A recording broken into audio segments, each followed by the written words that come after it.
Hey, I'm live, and there I am, back when I was in Rabinowitz school. I'm a little more happy-go-lucky, but I was happy-go-lucky then, too. Oh, I'm alone. I have quietness in my heart, and surrounded by surreal goings-on in the weather, in the politics, in the economics, in the transnational state. You know, it's like where to start. I had no idea. You know, when I was a young man, and a very young man, a lad, I was passionate about electricity. And I dreamt about it. I saw it. I was like Nikola Tesla. It was in my nervous system. And I understood things when other people had no idea. And I was in my own private little Idaho. And it wasn't until I was, 12 that I started to understand. And then when I was sent off to the seminary to be a Catholic priest, to be a rocket scientist for the Pope, and I still went there with an innocent, loving heart, wanting to serve God's love and to be like Jesus Christ. And when I went in there and I saw the corruption and all that church was interested in was money and power. And virtually every religion is only interested in money and power. And this picture of me as a rabbi, I was like Jesus, wanting to kick the money changers out of the temple, you know? And this was one of my more, but I could never stay angry. I could never stay mean. I mean, I wasn't even mean in these days, you know. I was always this guy, you know. I was always a person who wanted to love everyone, help everyone, make everyone able to be what they wanted and to lift themselves up. You know, I was always giving a hand up rather than a hand out, because handouts are a criminal enterprise. It's like turning the individual into a slave.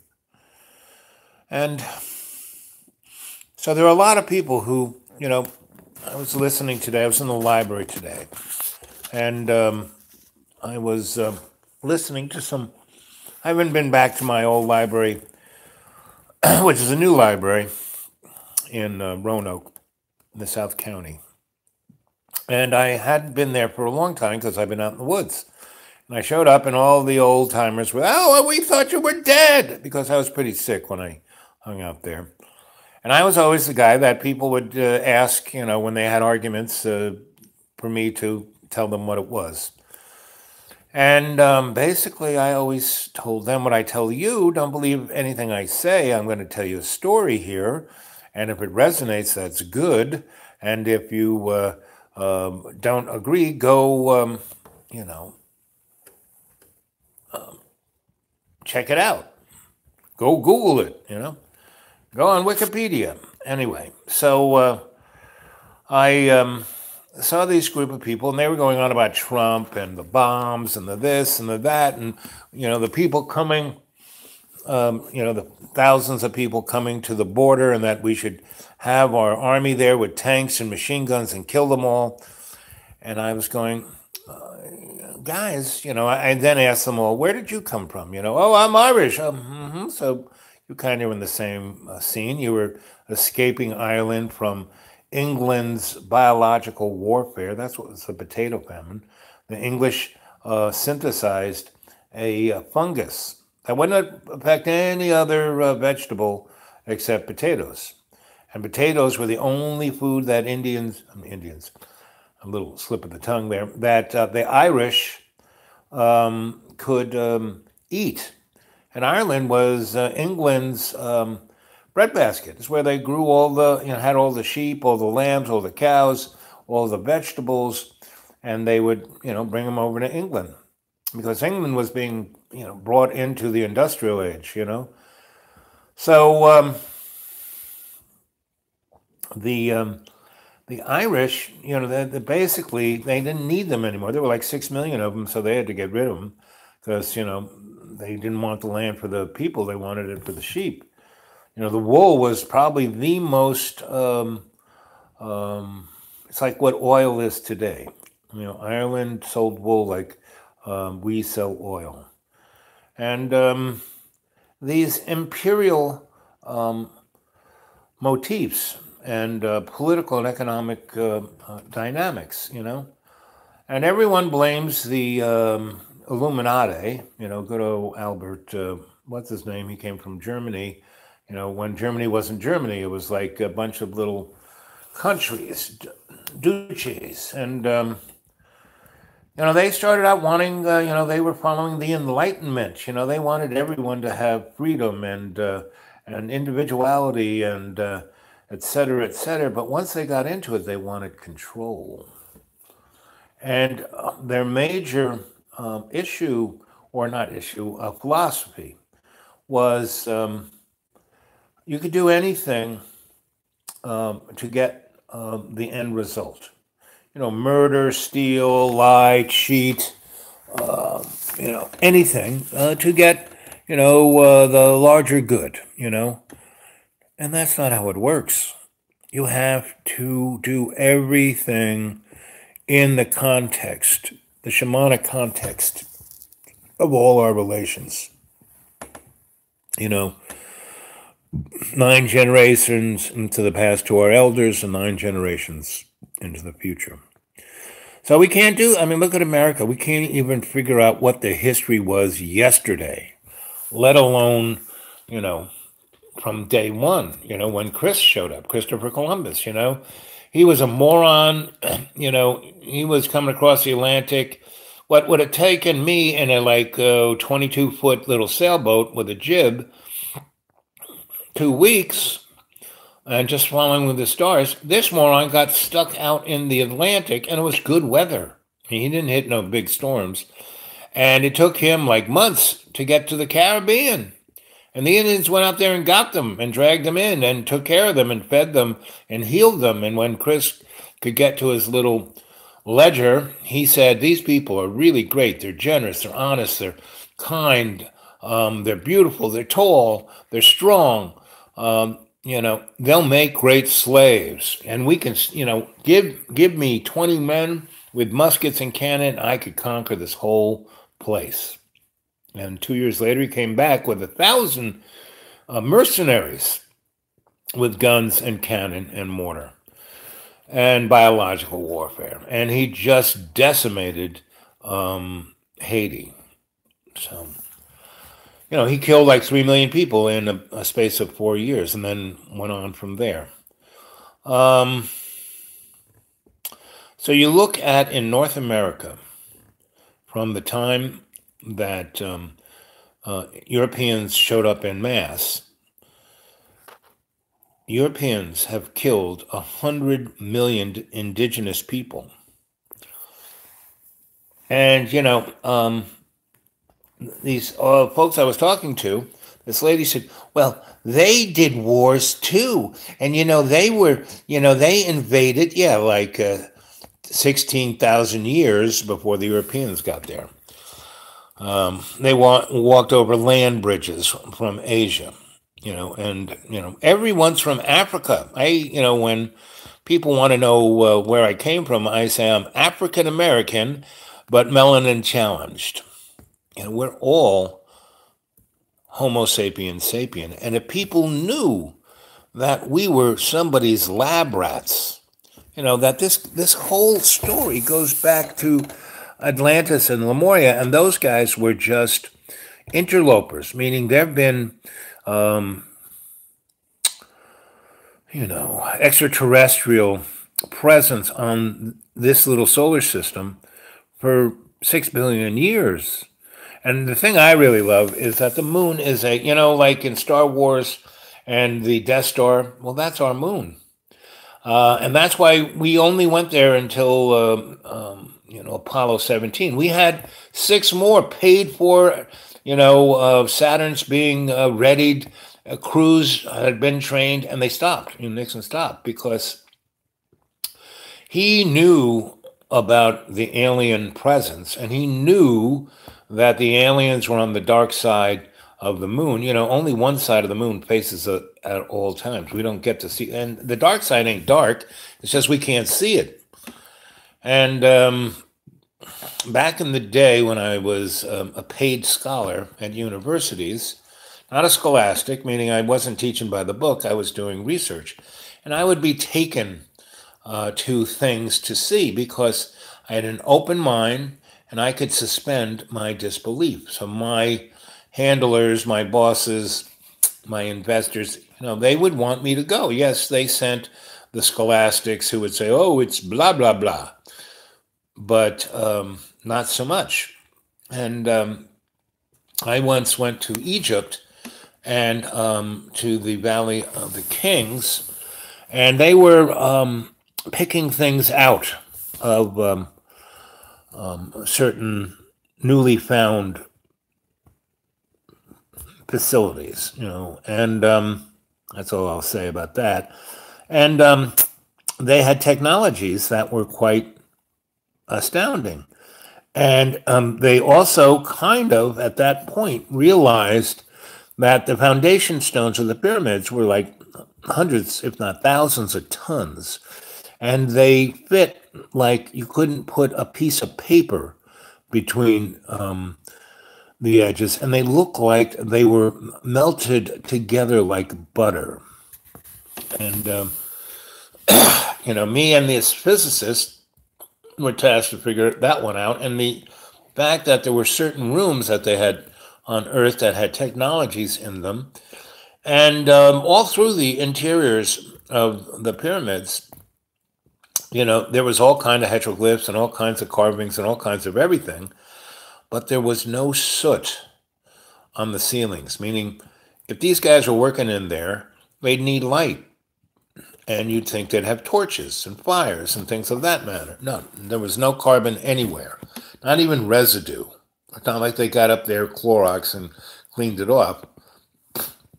These guys went in there, with very sensitive instruments to see if they could find, residue, and not really.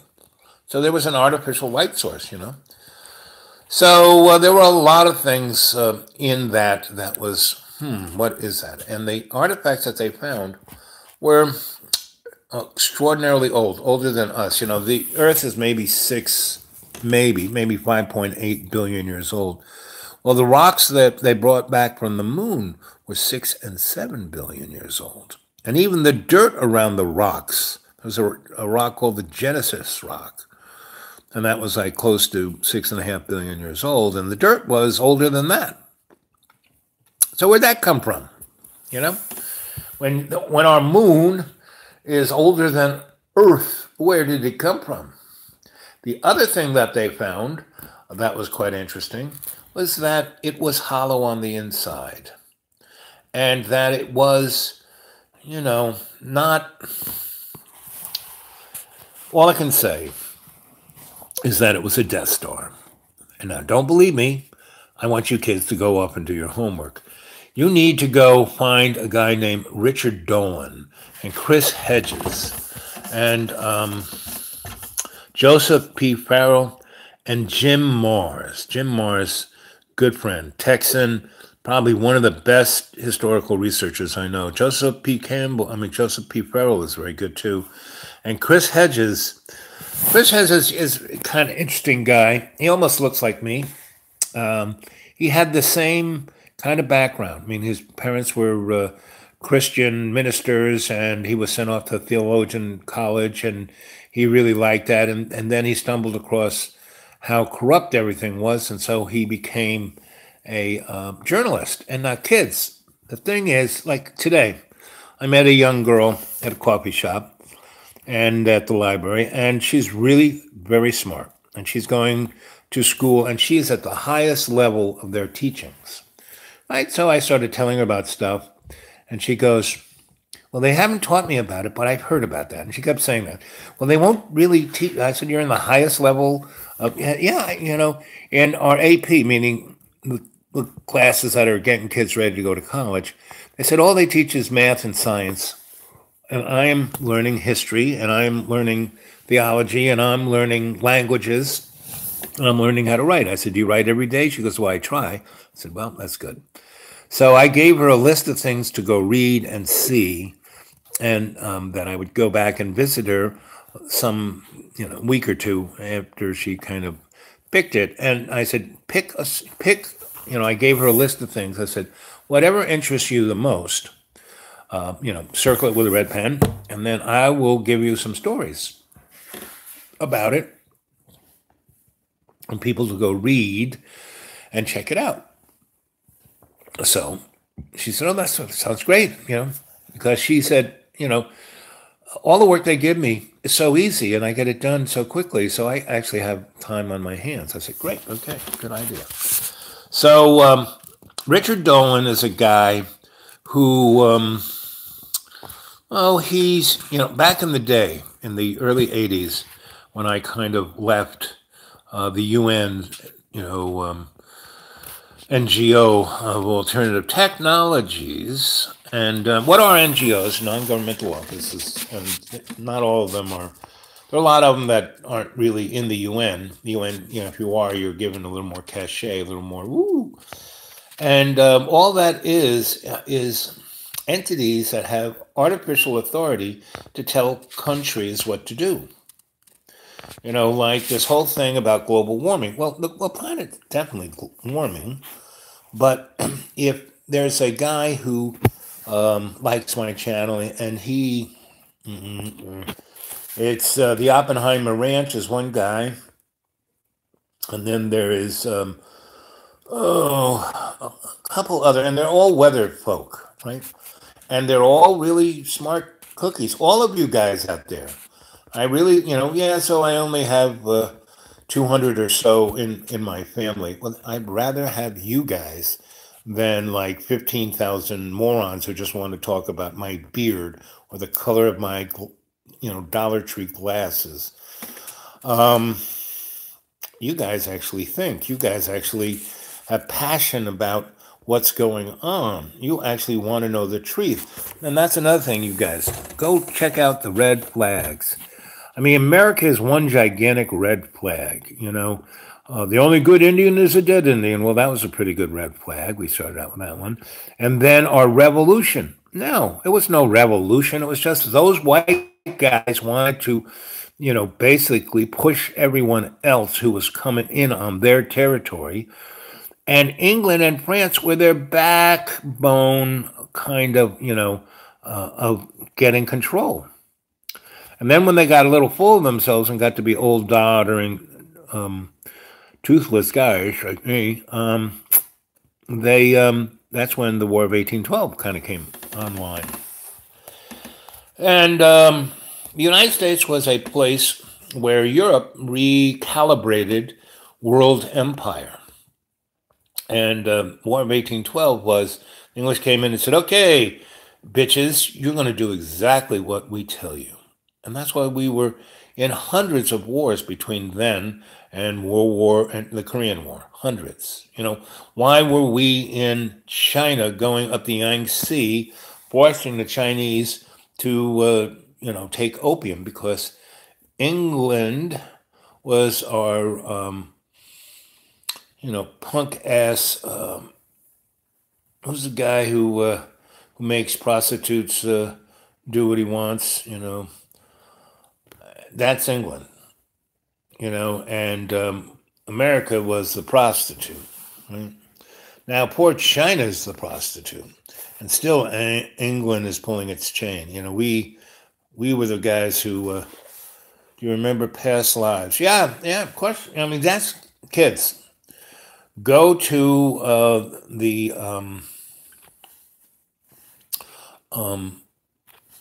live chat where I did a guided meditation, and I took you to the your Akashic record, and you opened it up, and I said, "Don't go." So you know what we're going to do? Just a quick. It's 2020, so at 25:25, let's see if we can do this. Okay, everybody there. I want you to sit comfortably, close your eyes, don't cross your legs, your arms, or anything, and breathe 20% more. And then out 30%.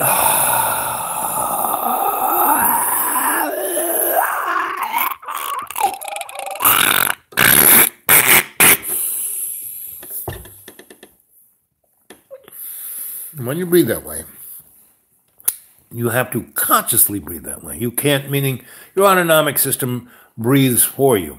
But when you breathe that 20% more and 30% out, you have to consciously do that. And to consciously breathe that way, you shut your little squirrel in the cage in your brain who kind of goes, oh, blah, blah, blah, blah, blah. You know, like the guy, what's his name, is always, oh, I got to do this. I got to do, what about that? Oh, what my father, get those commies. The war guy. Black people. Why do I have to be good? No, that's the squirrel, you know, getting over on you. But if you breathe, you can take control. When you do that, you close your eyes. And, you know, it's when you have sleep, you have REM sleep. Your eyes are like zipping around and your eyelids are like a movie screen.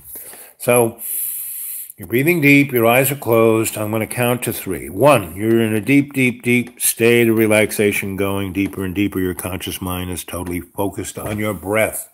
See it clearly.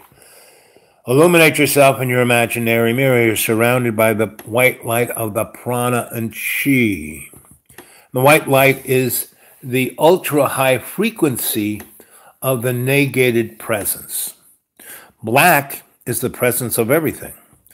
And within the yin-yang, you have the circle, which is the event horizon, the little s, which is the path of your life.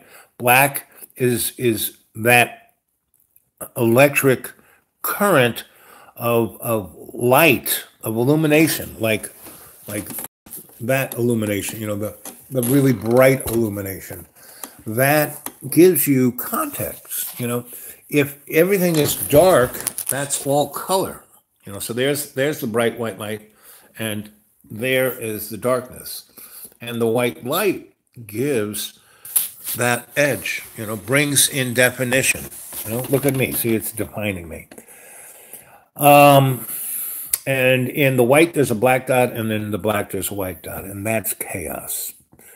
So as you're breathing in the prana and chi, which is the life force, that's what gives animation to our lives. You know, that is, you know, love's unconditional love, right? And so without prana and chi, prana is the white light, chi is the grounding, right? It's what holds us, and prana is what energizes us. So we're breathing both those in. It's going in our lungs. It's filling all our little sacs, our areolas in there. And the blood is rushing through that and taking that white light to every cell of your body. And that's what nourishes the mitochondria, which is the thing that makes you run around. It's your little ever-ready battery of your cell. And if you ever see, you know, images of cells dividing, and it looks like these lightning bolts as they're pulling apart. That's the mitochondria reproducing itself through its RNA. And that is the prana, you know, energetically. And the thing that like looks like 2 magnets, that's the chi holding the ground. So see that clearly. See yourself being energized. And when you do, you can heal any disease. You got cancer, you got liver this, you got pancreatitis or whatever. I mean, why am I still alive? It's because I meditate this way 5 or 6 times a day, and I visualize that energy in every bit of my cells. And that's, I kind of glued my legs back together because I had charcoal legs. My bones were dissolving. You know, my, you know, bone doctor is like, I can't, you know, how are you even alive? You should be dead. But I am. And I'm getting better and better every day because I meditate like that. You know? So there you go. Now you take that white light and you shine it through your imaginary mirror into your subconscious mind. And that is your sanction, not your sanctuary, that's your library. That's where your Akashic record is. So you illuminate that library. It's not a scary place, not where monsters live. You illuminate it and you see it. And it's a library. It's all these big books all over the place. And they're like stacked on each other like big stones. And there's a big fireplace that when you look closer, it's like freaking Akashic records. It's books that are the fireplace. And inside it is a flame, and that's the eternal flame. And you're walking towards the fireplace, and in front of you, there's a reading table with a very comfortable chair, a reading light above, illuminating the table, just like this table here, my table, that table, my reading table, and there's the light up there, you can't even see it, but it's illuminating the table very nicely.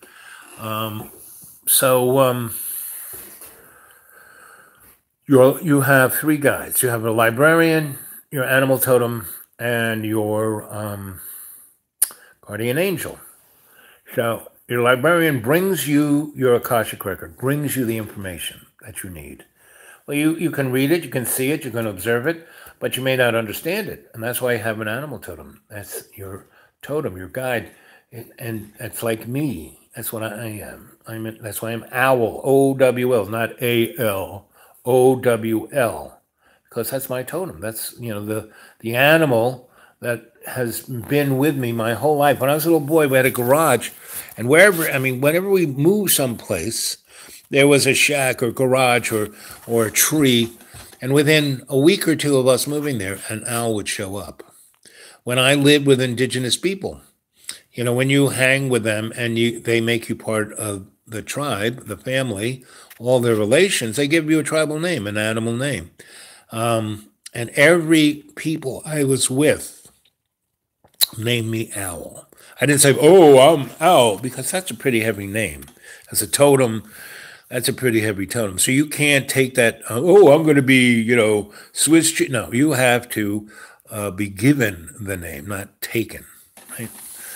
And every indigenous people named me Owl. So after about the 15th one, and three of them didn't even know what an owl was. It was South America. They didn't have owls where they were. It was Africa. They didn't have owls where they were. And those guys, especially the guys in the deep forests in Brazil, I was the first white guy they ever saw. Now they had dreamt about me. They were waiting for me by the side of the river when I showed up. I was brought there. I didn't have to beat my way through the forests. The Nazi Doctora, who had the House of Horrors, of the island of Dr. Moreau, where he made biological entities. And he told me that in UFOs, the Greys weren't extraterrestrial beings. They were clones. They were manufactured. They were biological, they called EBEs, extraterrestrial biological entities, right? Whereas, Nephilims and all the other, the white Nordics, and there are quite a few, probably 60 or so different species that have lived and are living in places like the Antarctic, like the moon, and a bunch of other places in our solar system. And that's why we have solar warden out there. Why are we going broke by billions or trillions of dollars? Is because we have dumped all that money into high technology, since 1929. Why do you think we had to crash? So if you go, David Icke is another really good guy to go read. But Joseph P. Farrell, great historian of that ilk. And if you go start checking out those guys and see the conferences that they are pushing and their guests and the people who write those books, you can follow the dots yourself, it would take me 20 hours to tell you the whole thing. But back in the day, so that was 3003, still got a few minutes. Um, in the late 70s, I had a practice of shamanic medicine. And I didn't, I was taught all this stuff. I was at the Fort Hamilton. My boss ran it. He was a colonel. And he came in one day, and I was just a bedpan guy. And he goes, I've been watching you. Yes, sir. What do you want? He goes, you're going to be my protege. And I go, what? I said, but I'm just a freak. And I was, I had really long hair down my butt. I drove a motorcycle, wore a leather jacket, mirrored sunglasses, cowboy hats, cowboy boots. And he goes, that's what I'm looking for. And he explained that when he was a lowly captain in World War II, and he was in the Philippines, and the Japanese conquered it. He went up. He didn't go on the Bataan March. He went up in the mountains with the freedom fighters, and he was there with a Chinese herbalist and a Filipino psychic surgeon. And he didn't have any of his toys. He was a surgeon, but he didn't even have a penknife. So he was the bedpan guy. But for 2.5 years, he watched, especially the psychic surgeon, who could just reach into the body and pull out the shrapnel and bullets and then heal it. And then the Chinese guy would put on salves and give the individual herbal stuff. And then the shaman would do energy work on top of that. And within a week, the guy who had been blown up was all whole. So my boss observed this. And then he said, well, all I can do is take notes. And they said, well, take notes. After World War II, China was our ally, and he went back to China with that Chinese doctor.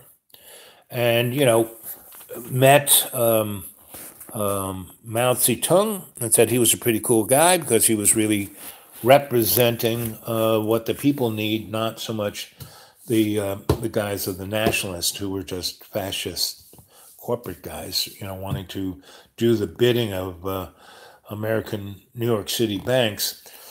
Anyway, so he sent me all over where I could go to all kinds of teachers. I went to Putney, Vermont, and lived with a Shinto Japanese priest, and he taught me energy work and shiatsu massage, and taught me the alchemy of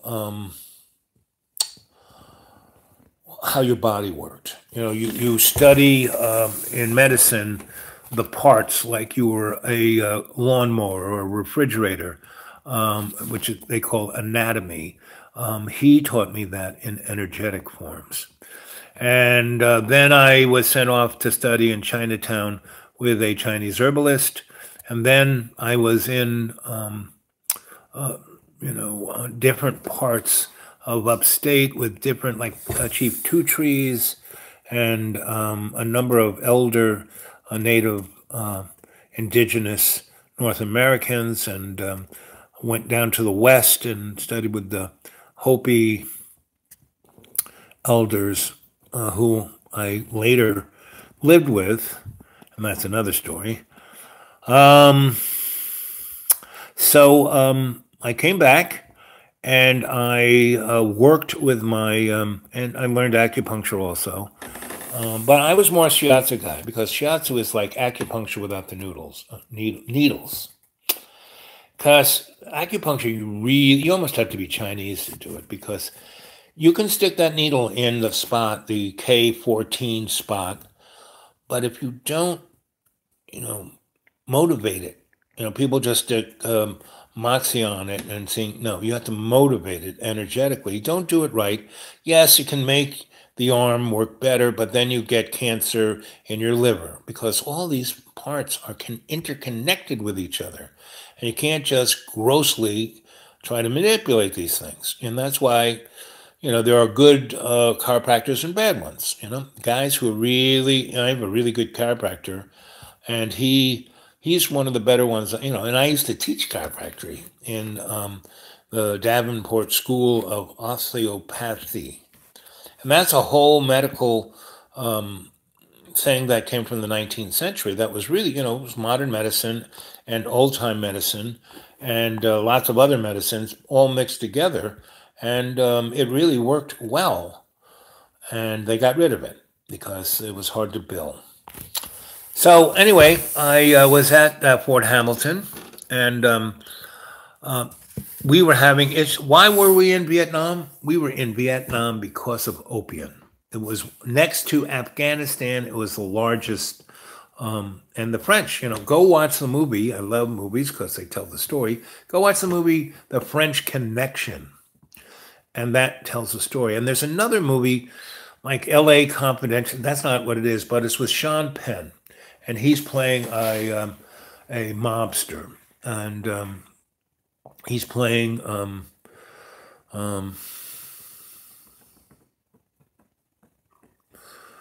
well, a griot tells the story, and you, the listener, finds the connection. I just tell these stories because I know it's going out there amongst you, and you are empathetically and shamanically picking up the information you need to know. And when you go to your Akashic record, which you're sitting in front of, because your librarian has just brought it to you, big book, and you open it up, and all the pages are blank. And you go, whoa. And you look, and you kind of push the book open, and it opens to these 2 pages. And you're looking at it, it's blank, and then a screen that takes up both pages kind of shows up on that page. And around it, there's 28 little screens. So whatever you ask, the image, so you want to see your past lives? Oh, good. So go look at that screen, the big screen. Look at it, and see what you first came to this dimension as, a little, fur ball, a piece of grain of sand, a seed of a daisy, whatever. See your first incarnation, see it clearly. And then you can run your finger along the gilded edge of the pages, and it's like a mouse. And as you go up and down, you go up and down all of your reincarnations. So you go up and down, and most reincarnations are, I don't want to say a waste of time, but they're not like Earth. Every life you have is not earth-shattering. Sometimes you're just there to, help an old lady across the street, or to have kids and be a good parent, or you don't have to be, King Arthur. Not everyone is, the Egyptian queen, but you have lots of past lives, so lots of them are, the Egyptian queen, but not all of them, So,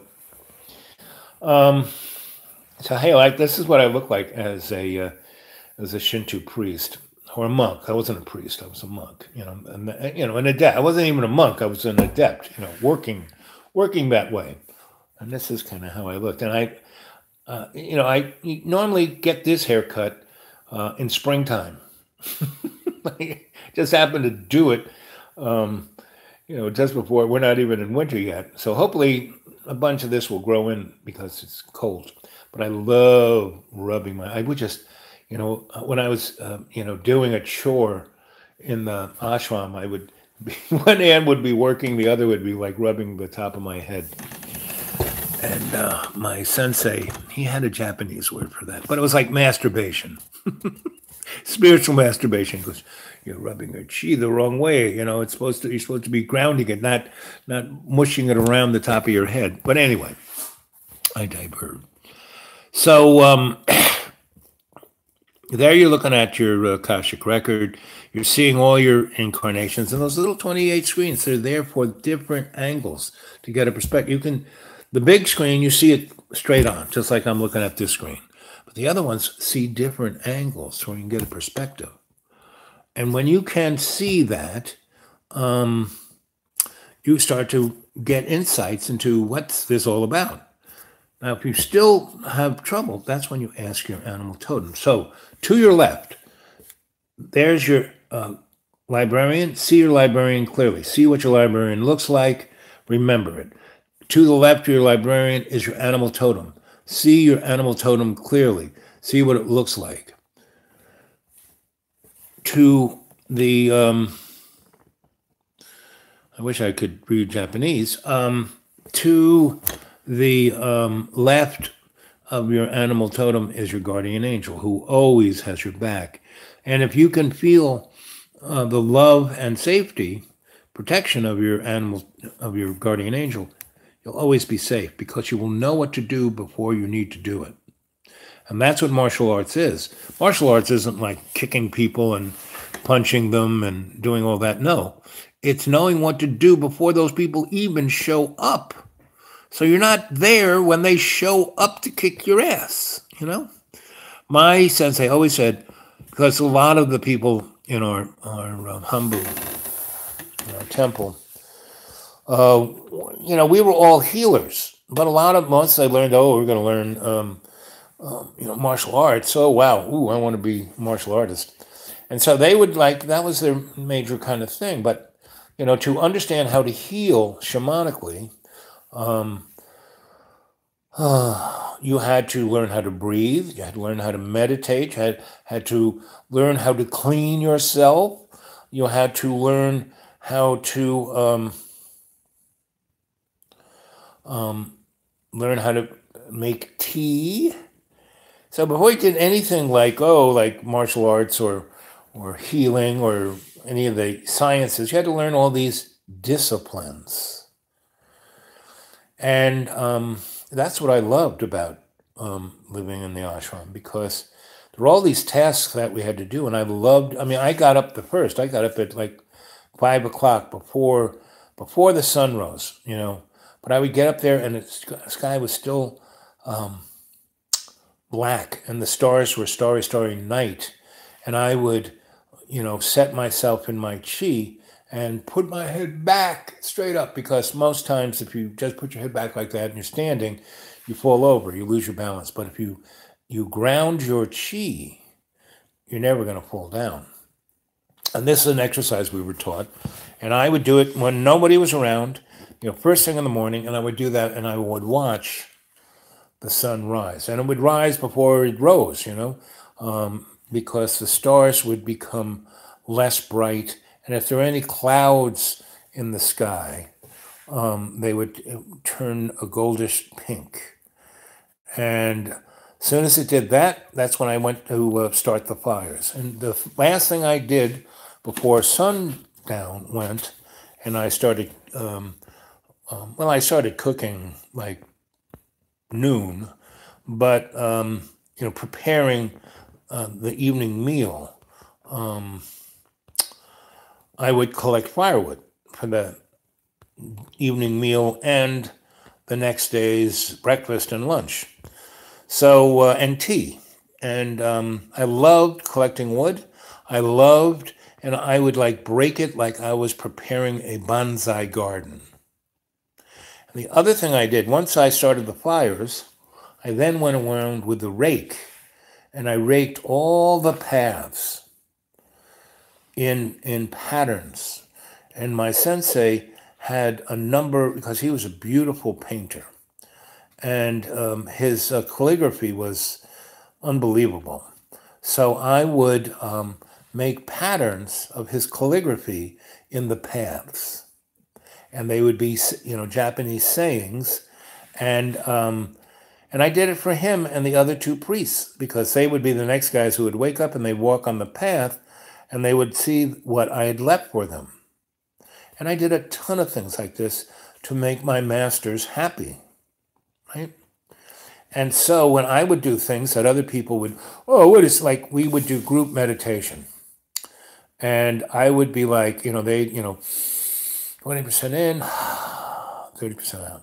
When you do that and you occupy your conscious mind, you get to a place where you either illuminate your imaginary mirror, or you kind of go, off the track and go to sleep. And at least half the time I'd be there, snoring, drooling, farting.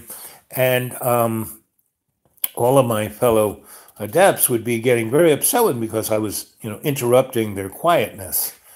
And my sensei would say, listen, guys, Al's in deep meditation. Now, he can do that anywhere. I've seen him do it, in crowded restaurants. And, when we went to court, he's like, that's real meditation, kids. If you could do that, you'd be doing it. And so that's true, and that's why I have no problem with sleeping, because before you can do that, you have to empty your mind completely. So if anyone does anything nasty to you, or that all those times that shit happens, and you can't go to sleep, all you can do is think about that. Oh, I wish I could have said this, or oh boy, I wish I could have done that. Oh boy, oh, what am I going to do now? Well, if you are breathing like that, you will push that away, and that's part of the thing. You take the thing that's causing you disease, the lack of ease, and you put it in the Akashic record and you close the book. Now it's not in you, it's in the book. You open it up, look at that page, and those 28 little screens all the way around the big screen will give you all the different perspectives of what you should have done, what you could have done, what you should do now, and that's how you deal with stuff. And when I had businesses, especially the contracting electric businesses, where I had crews and it was like a circus, I would visualize it the night before I went to sleep. I would visualize it on the screen. I would take it all, close the book, so I could get a good night's sleep, not think about it. Woke up in the morning, get my people together, we take the vehicle to the job, and there'd always be a legal parking spot right in front of the door of the project we're working on. And the elevator operator was usually waiting at the door, smoking a cigarette, and he was ready to help us take the stuff, because sometimes it took hours to get online to use the elevator. And we'd always just pull up, have the perfect parking spot. The guy would be waiting for us. And of course, I would be bringing him breakfast and a thermos of coffee, because that's part of the gig. But you can balance everything by your breath, right? So go back, I don't know, at least 8 or 9, but it's called Setting Yourself Free or something like that. And go watch that one. And that's a very good guided meditation. I'm very focused. I'm being your sensei instead of being your griot here, telling you lots of different stories. So we are at a transition place. I used to get paid big bucks to look at trends, and trends are like really long. There's some astronomical things in our solar system that takes 60,000 years to go around the sun once. Some 1,000,000 years. So there are all kinds of trends, and we are heading up. And why I started the 40-day little fringe there was that within that, subjective or objective frame of my 40 days, we're going to have what is known, that people are talking about, as the singularity. Again, it's like harmonic convergence or 2012 or Y2K. These were all things, shit happened.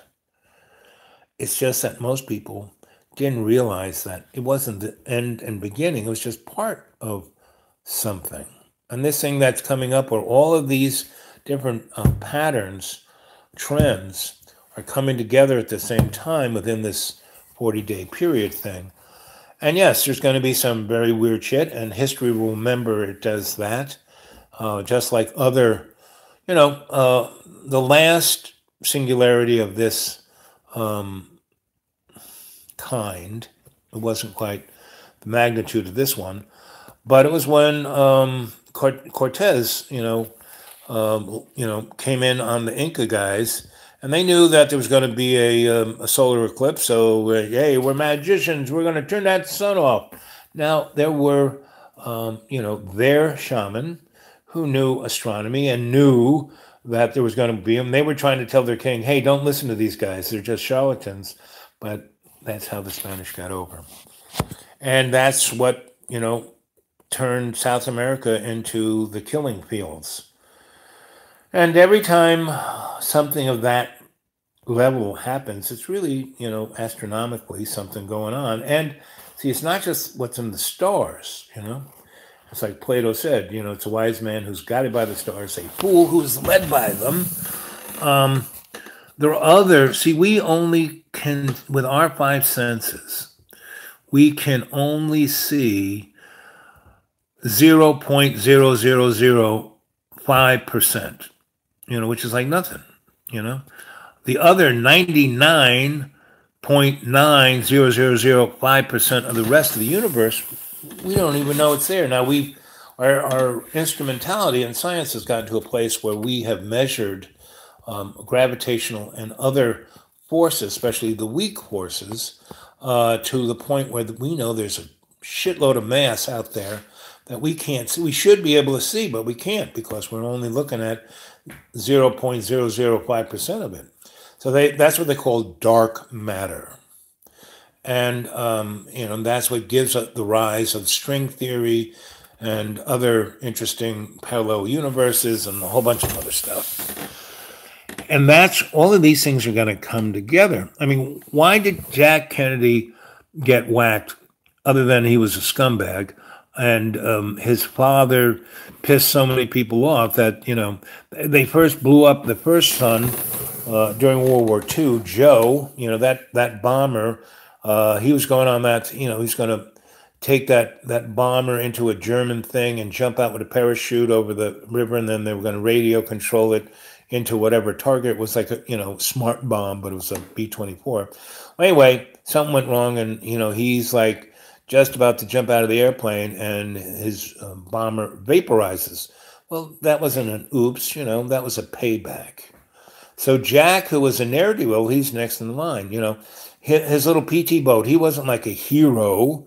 He was in the, back of what was going on in the South Pacific, and had this little speedboat, and he was that night running without lights to go to an island where all the nurses were, so he wanted to get laid. And, there was a Japanese cruiser that was cutting through there too with its lights off because they didn't want to get blown up, but they were just trying to get from A to B without being seen. So they didn't see Jack, and that cruiser was like, 5 times, 10 times bigger. Jack's boat's made out of plywood. The Japanese cruiser's doing about 20 knots. It's made out of steel. It just cut through it like butter. Didn't even see it. Just kept on going. And so he's no hero. He was just had a hard on, and he wanted some girls. So anyway, this is how most politicians and political and characters in history are. So Jack came back, and he was totally messed up, right? So, first he went through all the physical blah, blah, blah. And then his dad said, okay, you're going to be president because your older brother's dead. You're the next in line. So he becomes a congressman and then a senator, and he's still messed up. So you think the OxyContin thing, well, Jack was a total junkie, and he was rich. So he had his own doctor called Dr. Feelgood, and Jack was doing every drug in the universe, not just painkillers, but, psychotropic drugs, you name it, he was doing it. Yep, before enlightenment, chop wood. After enlightenment, chop wood. Very good. The video I did for what's-his-name's channel, where it was called The Girl with a Scar, and I started out, I was basically, I'm next to can't even walk, and I'm, shoveling snow, and what's-his-name was up there going, what am I going to do? How am I going to live? Well, how am I, and then he goes, what are you doing? Like I'm doing something wrong. I said, well, I'm shoveling snow so your car can get out of here. Why are you doing that? I said, well, because if we don't shovel it now while the snow is still light and the sun is bright, all we have to do is make a little patch so the sun can hit the ground, which is dark, and it'll melt. But if we don't do this now, it'll turn into a chunk of ice, because it was like 9 degrees, chunk of ice about 4 foot thick. So just all we have to do is make a kind of little squiggly patterns through where we want the snow to melt. And I went out there and I did that, and then I leaned the shovel against. Well, aren't we gonna? I said, no, we don't have to do it all at once. It's like 10 o'clock in the morning. The sun is going to not even the hottest point. So we'll go in, have a cup of tea. I'm getting a little cold because I was in shorts because I had no pants. So because I was living out of my car, homeless guy. Most of my stuff was stuck in other people's garages and places. So anyway, went in, made tea, and came out again. And he goes, "What are you doing?" Like, 15 minutes ago, I told him, I said, "Well, I'm shoveling snow." "Why are you doing that?" That's why you have to breathe. That gives you patience. And it gives you the ability to appreciate all things, even what's his name, And what's his name was, a really good lesson for me. And as I kept saying, what's his name was the canary in the social coal mine. And what's his name had lots of great traits, and his ones that the audience seemed to really get in his face about and get upset and blah, blah, blah. Well, and what it really was the reflection of their own angst. Yes, early propaganda. But, so Jack was right in there. His dad was a mobster. The mob is the CIA is the mob. That movie with Sean Penn, him as the mobster in L.A. in the late 40s, and they're bringing heroin into the country. Go see that, because he's got a couple of guys on his crew who are Nazis. And they have, stun guns. That was like Germany. The Russians had the AK-47, which was this mass-produced piece of crap. But it was great because it wasn't like the precise weapon that the Nazis had. But the Nazis, when they had everything running on that gun, that was like a ray gun. Anyway, so in that movie, you see he was one of the Jewish mobsters, and the guy who started Las Vegas was his buddy, and who was in that movie. But anyway,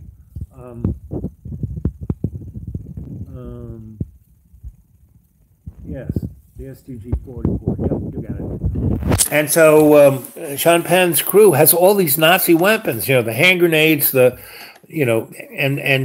he's going up against the LAPD, who have like little 34 calibers, and they're just blowing them all. Anyway, that movie is very good because it really does show how drugs came into America and how the CIA brought the Nazis into America, and the CIA used the biggest drug dealer in this country is the CIA, because that is their black money. All the crazy shit they do that the Congress would never give money from. They are running, the drug business in this country.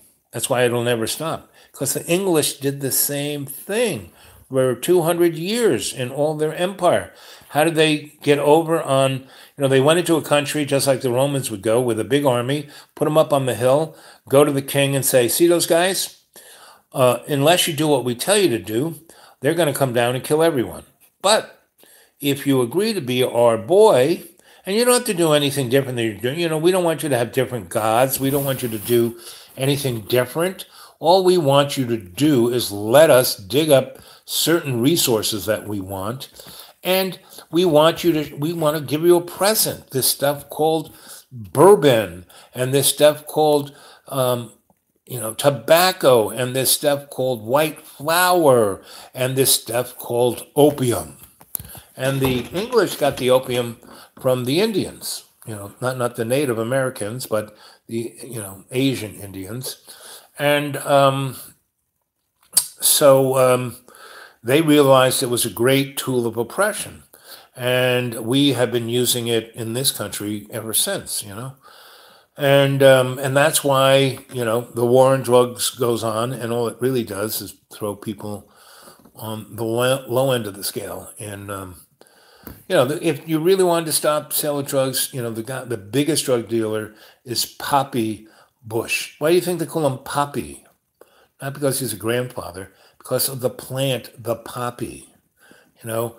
The first place that they brought the contraband in was into the Gulf of Mexico at his oil platforms.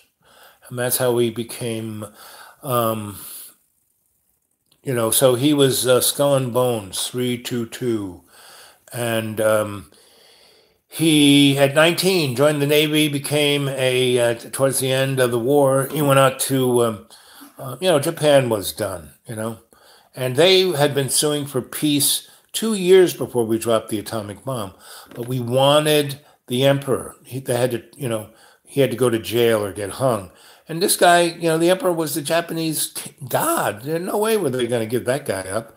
So, so we just, okay, we'll just keep flying our B-29s over you that you can't even get at, can't even see, and we'll just firebomb your little cities of balsa wood and rice paper, and just, a lot more people died in those firestorms than the atomic bomb. The atomic bomb was boom, flash, 100,000 people died, but Colonel LeMay's firebombing and concussive bombing of the cities of Japan killed millions, like 20, 30 million, a lot more than the Nazis did in the camps.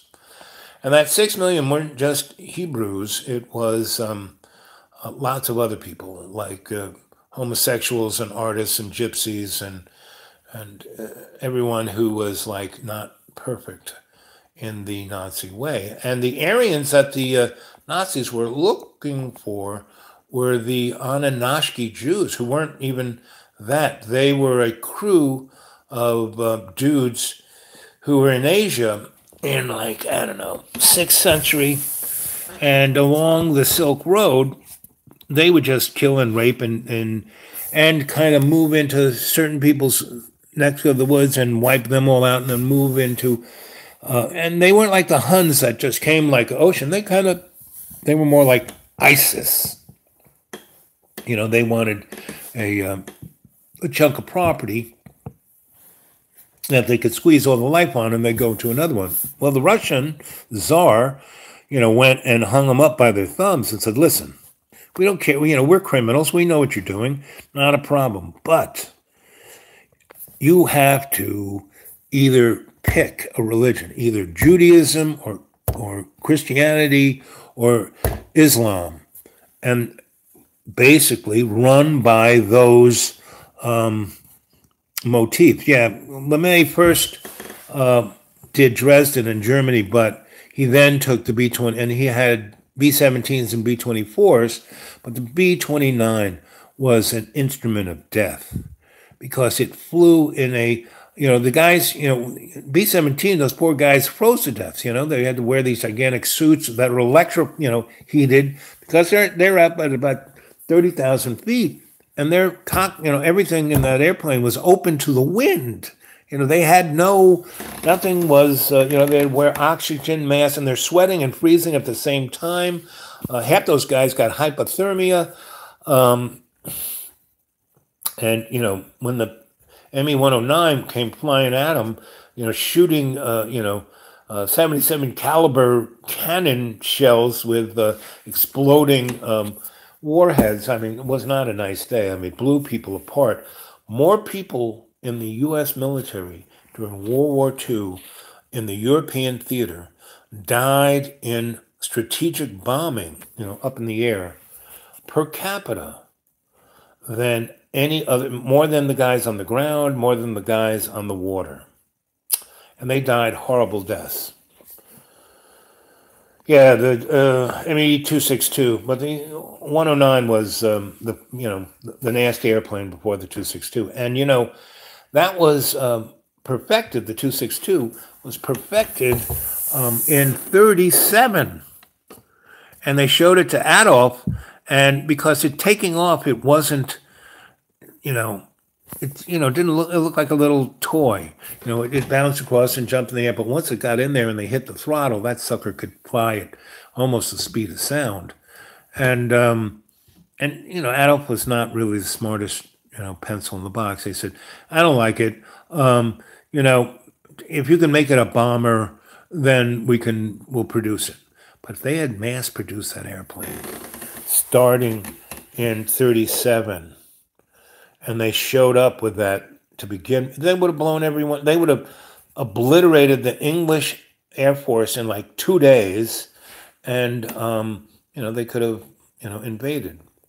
Adolf was a real moron. I mean, they had the whole French and English Navy down on the beach, and Adolf let almost 2 million of those soldiers get away. He could have gone down there and put them in a camp, and then the English would not have had an army to come back or protect the homeland. That would have been it for them. Yeah, Adolf, and that's why Adolf was made. Every leader isn't there because they're really smart or really great leader. They are put there by the powers that be. And Adolf was put there. I mean, he was working for basic, the rich people military intelligence, to figure out who were these nationalist socialists, the brown shirts. Who are those guys? No one understood what that was about. No one understood the whole concept of nationalism. No one understood, just like what's going on in America right now, we're having a nationalist revolt. People got tired of the incompetency of the ruling class. They didn't know what to put in its place. They couldn't step up themselves because that's, when things get as incompetent as they are now, the only way you can fix it is yourself. You have to step up in your little community and be all you can be. You have to be in every day and every way the love of the Creator. Otherwise, you're looking at fascism. And what is fascism? But basically, corporate socialism. Meaning, right now, America, those morons, they gave all this corporate welfare to the rich. They cut the taxes. The corporate taxes, they were at 35%. Now they're at 21%. Are they building any more factories or machines? No. And the rich guys, what are they doing with their cash? But buying their stock back so they can get bigger bonuses, This is like, and so our debt went from, the last debt of Obama was about 160 billion for 2000, his last year. Well, Donnie's first year of debt after that tax bill is $1.2 trillion. And next year, when it really hits, is going to be close to $3 trillion, meaning the money that we have to spend to borrow the money to run our government is more than all of the EU's budget, just the interest that we pay on the money we borrow. And this is like, Donnie's not going to get out of his first year without an unbelievable economic collapse, and it's going to come out of China. So when '08 happened, China can only exist. An empire only exists as long as it's feeding. And so if it isn't gross domestic product, GDP, isn't growing by 6% every year, China goes down the pipes.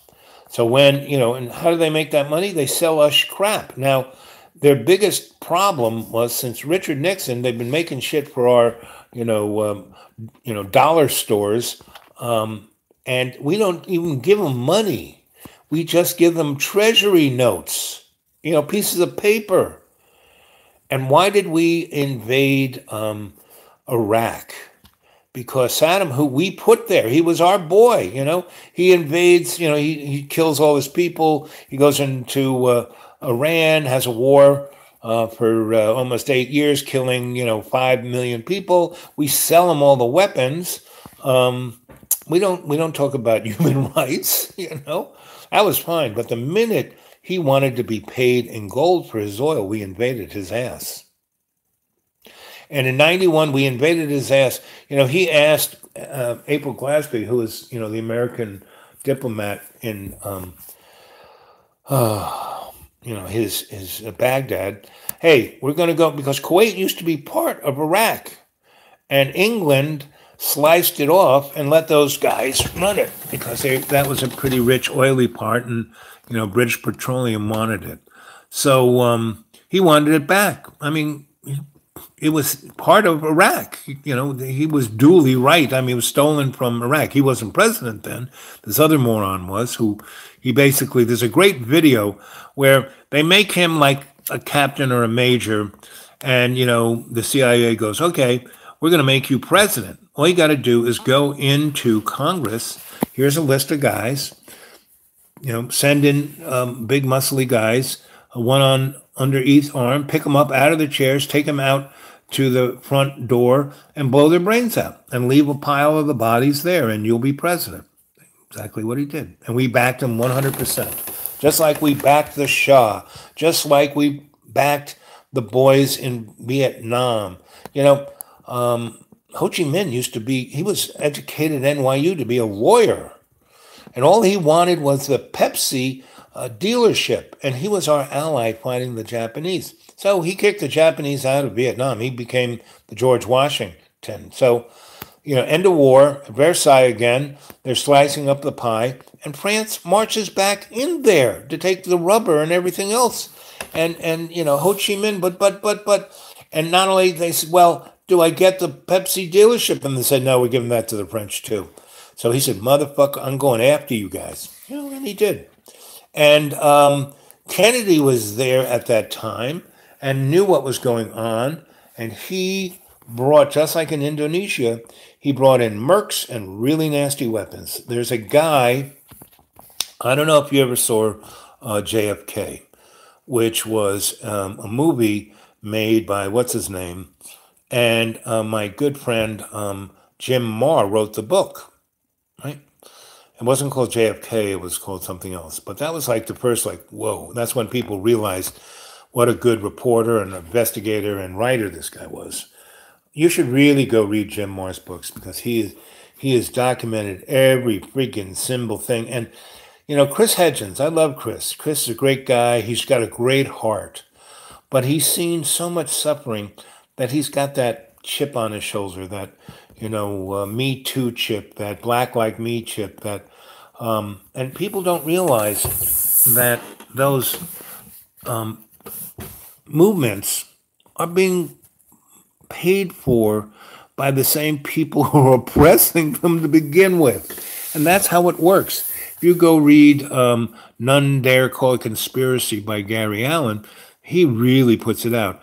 And Gary was a true student of Dr. Quigley's. Me, I just skipped in there and made my presence known and had a few great parties with the boys and girls, and that's what I did. I would come in, throw my little pebble in the water, and it would shake things up a little bit, but not too bad. And it mostly was about fun. Quigley really liked having, we'd go have tea. There was a, near, he was at Georgetown in D.C. And there was a part of, what kind of African people were they? They had great tea. And we'd go have tea there. And we'd talk and play Go. Nobody played Go. He, and I could play Go. And so he was enamored with that, and we could have, I have this stream of consciousness mind, and so did he, even though that guy was like a razor blade, and he had been around for everything, since Versailles. This guy, he was like the Forrest Gump of scholars. I mean, he was always there, and I tried to be that, but I was definitely no Doc Quigley, that's for sure. Or Gary Allen. Gary was great. He really had passion. Stick to it in this. Go read that book, None Dare Call It Conspiracy. And the other books are people I would say go read is Gore Vidal's books, because he is across the universe. I mean, he's written about everything. What I love about Gore, he was brought up in his family. The men either became U.S. senators or history professors at Harvard. And he was smarter than any of his forefathers, and he was at Harvard. And his roommate was the son of Schumann and a publishing company. Schuster and man, it's really bad to talk when you only have four teeth. Certain vowels and consonants just don't come out right. Anyway, so this kid, he's a writer and reader. That he comes from that gene pool, and he reads Gord's, stuff over the years as roommates, and Gord is writing. Gord was a page for his grandfather, who was a senator in the federal, in D.C. And so he watched all the senators butthole all the little boys and take bags of money from the corporate guys and just be the biggest scumbag, crook, criminal, And that's how our Congress and legislatures have been since they were set up, all the way down to your little neighborhood, all the way down to the PTA. It's that way. The Harper Valley PTA, that song. I mean, and everyone is blind to it, and they don't want to see it. And I tell people, and they don't like my friends who I was with, they don't want to hear anything I had to say, They go, oh, tell us a story, tell us a story. So I, start out with something entertaining and then go to what's going on. And then they would give me their opinion, which is what they said was, we had to kill the Mexicans if they come over our border. We have to have a border. We have to have a wall. I said, kill? Yeah, we need to put tanks there with machine guns. And if they cross that line, we put up a big line. If you cross that line, we kill you. I said, really? So what about that little sign underneath the hem of the Statue of Liberty? Well, somebody tacked that on later. It doesn't mean anything. It's all propaganda. It's fake news. Now the interesting thing is that this guy's right. The news has always been fake news. Everything in American history has been red flags. Every war we've ever had, why we had the Spanish-American War, the Maine, we blew it up ourselves. The Bay of Tonkin, nobody shot at our, there were no holes in those destroyers. Pearl Harbor, all the boats that sunk, that killed most of the guys, were bombs put inside the boats, meaning when guys went down there to get the bodies out of the boat, because all those big, gigantic boats just turned over so the guys couldn't get out. Well, when they saw where the explosion, all of those boats had explosions where it was blown out, and that's what sank the boat. That's why they tipped, because it flooded one side of the boat, so the whole boat just tipped over. And that's where most of those guys died. And that weekend, why the Navy guys love going to Hawaii is because they had apartments. And that weekend, they had broken the purple code. They know the Japanese are coming. So the Department of Defense orders the Navy to tell the 11,000 guys who normally stay in billets and their own apartments to go into their racks in the boats. So they wanted at least 3,000 people to die in Pearl Harbor. And just like the World Trade Center, back in the day when Billy Boy was president and the blind sheikh wanted to blow up the World Trade Center from the basement. Now, all the guys who built that bomb were architects. And they built a big bomb, and who built it was the FBI, and put it in a bread truck and brought the truck, and they let it go down. I mean, they went down into the bowels of the World Trade Center, where you had to go through security, but the security guys were told to let them go down there.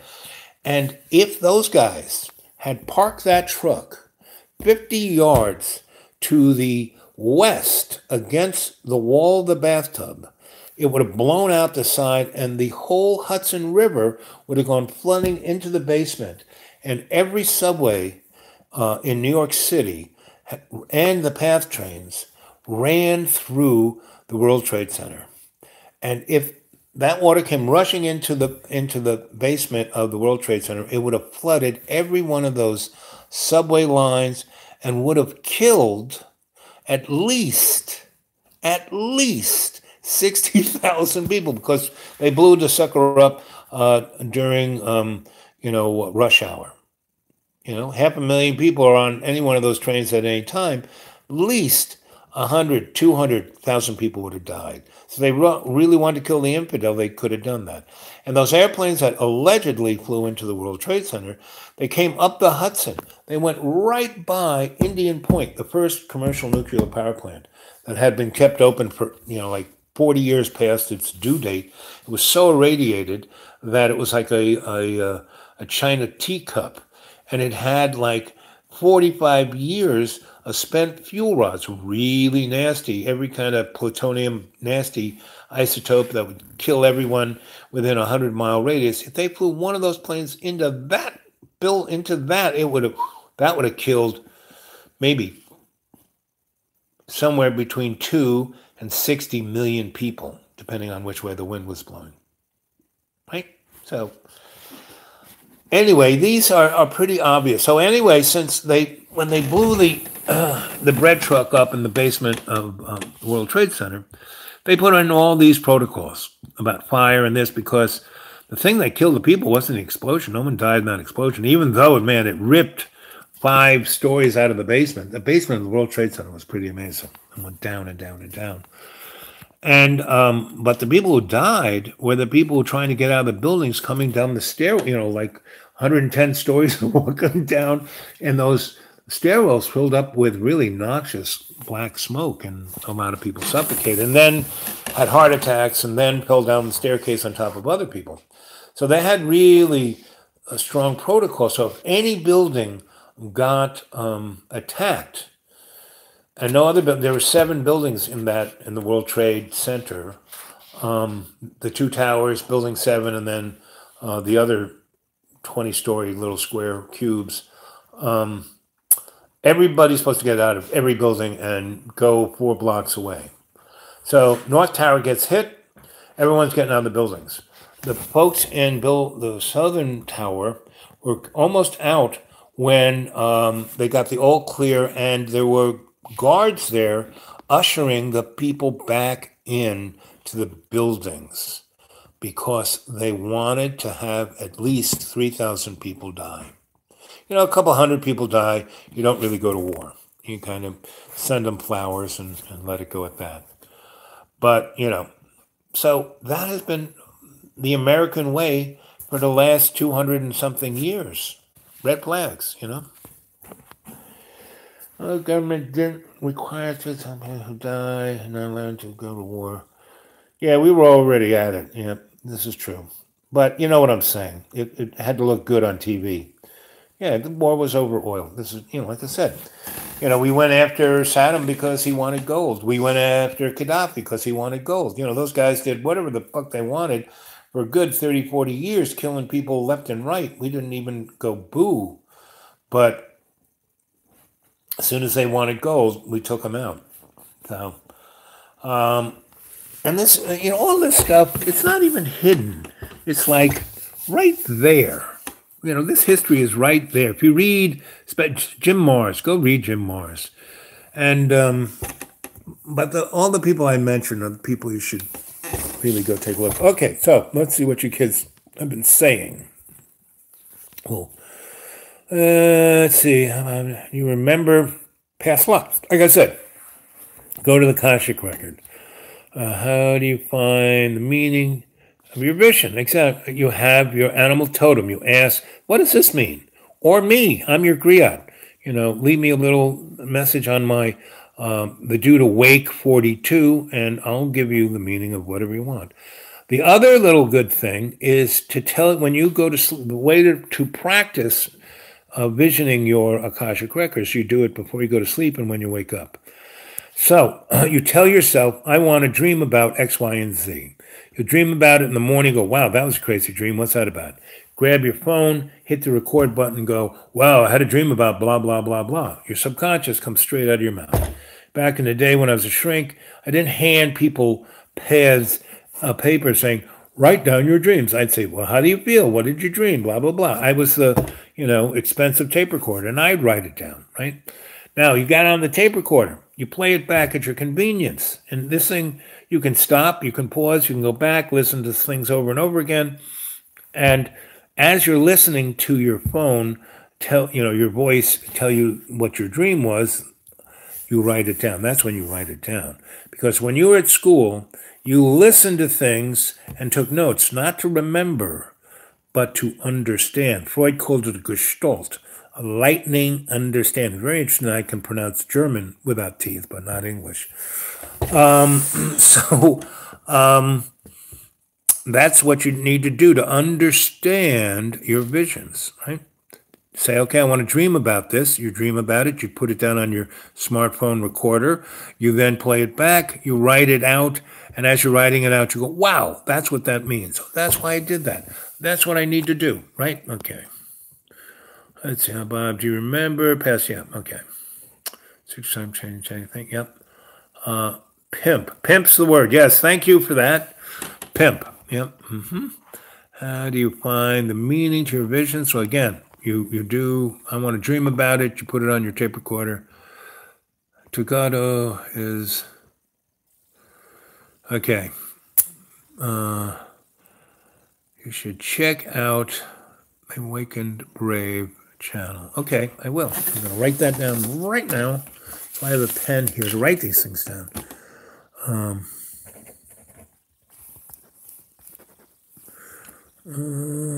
This is how this works. Brave. Okay. Thank you very much. The Samsung Gallery. Thank you. Samsung Gallery. Tab $2 before enlightenment chop wood. Yes, after enlightenment chop wood. Very true. Very true. How, Bob, do you believe in the... Yes, the archons, you know, names like that, or the Nephilim and all that. History goes back so far. I mean, we're talking millions of years, you know, and we have been part of it that whole time. Like I said, we are somebody's lab experiment, and we've been regurgitated over and over again, right? So guys like that, yeah, you know, the archons are basically, if I'm understanding what you're asking,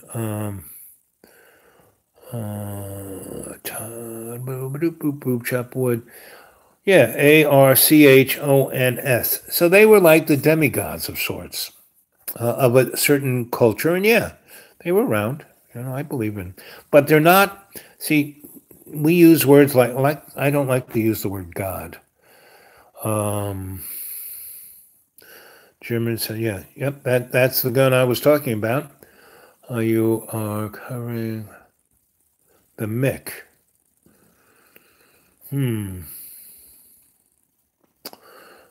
Not scratching my brain. What is the Mick, guys? Mr. Albotonic. So, Yep. Can you hear? Cannot hear you. You can't hear me?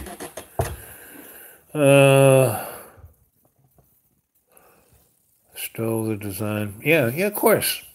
And the guy who perfected it for them, they put him in friggin' jail. Stalin was a real sick puppy. It was. Yep. Killed more than. Yep. Yeah, General LeMay. That guy was a sick puppy. I met him when I was a little kid. Yeah, he thought he could be a Brit, you know? I mean, a good portion of, Prince Philip, he was a friggin' Nazi. His whole family were Nazis in Germany. He went to a Nazi prep school, you know? So, yes. And the other side of the coin, Adolf, the money that paid for Adolf to start off the National Socialist Party came from America and England because they wanted him to go after the Russians. We started the communism, and it kind of got away from the power brokers. So they then set up and see, there's always a backstory. So they didn't care what Adolf did to Europe. What they wanted to do was force a technological jump, because Europe, the world had been a transnational state from the beginning, since Sumer, before the Egyptians. And so the bottom line was these power guys always precipitate wars that enable certain technological jumps to occur, certain geopolitical things to happen, for gold, silver, and diamonds to fall out of people's pockets. And that's what they're criminals, right? So when they set Adolf loose in Germany, meaning they made the environment, the Weimar Republic was the most democratic country in Europe, but Versailles, Germany was healing itself after World War One, but then France forced them to pay reparations. Germany signed the armistice, and it called for reparations. Well, they thought that was just, somebody posturing. But when France and England forced them to pay it, boy, it put them into a depravity like you'd never see. Go see the movie Cabaret, where there'd be families who were relatively well-to-do and well-educated, professors' families who were teaching at the university that were, had a nice house, nice education, nice bunch of kids. Well, then the economic crash fostered by Mr. Morgan, Mr. Rockefeller, Mr. Kennedy, Mr. Bush, Prescott Bush, and the French guys and English guys just took the wind out of Germany. And after 4 or 5 years that people had no money, had no food, they basically had to start selling their children into sexual depravity. In the movie Cabaret, you will see, there's the cabaret, and there's all these guys, old fat guys, and they got little girls and little boys, and they're like doing things to them in the cabaret. And that's what you could do in the cabaret. You could escape the rottenness outside. Come to the cabaret, And that's what we got. We got big screens and, Burger King. So, and just like Rome's, bread and circus, this stuff, that none of this is old. We're just in the middle of watching it happen to us. And the only way it can be stopped is if we come together in love's co-creation and we stop looking at each other as the other, the expendable other. Just like, Donnie is forcing us to, let's kill the Mexicans on the border. No. So how many? 1 hour, 32 minutes. Let's see. Oh, yeah, Jeff Sessions says that marijuana is the cause of the opiate addiction. No, Big Pharma is the freaking opiate. In Tennessee, in a town not so far from me, it's called Happy Valley. And it's got a population of about 40 people. They have a pharmacy there that for the last 3 years has given 1 billion prescriptions for OxyContin. How did that happen? And the FDA and the DEA and nobody shut that thing down until somebody in a investigative, website started making fuss about it and got, people talking about it.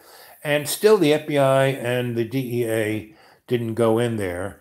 It kind of just closed up shop and went away to open up someplace else.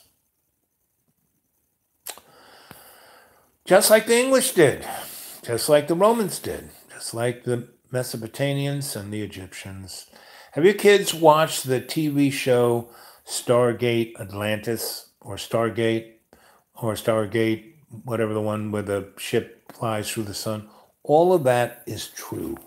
All of that is exactly what's been going on for the last 50 years. Solar Warden is out there,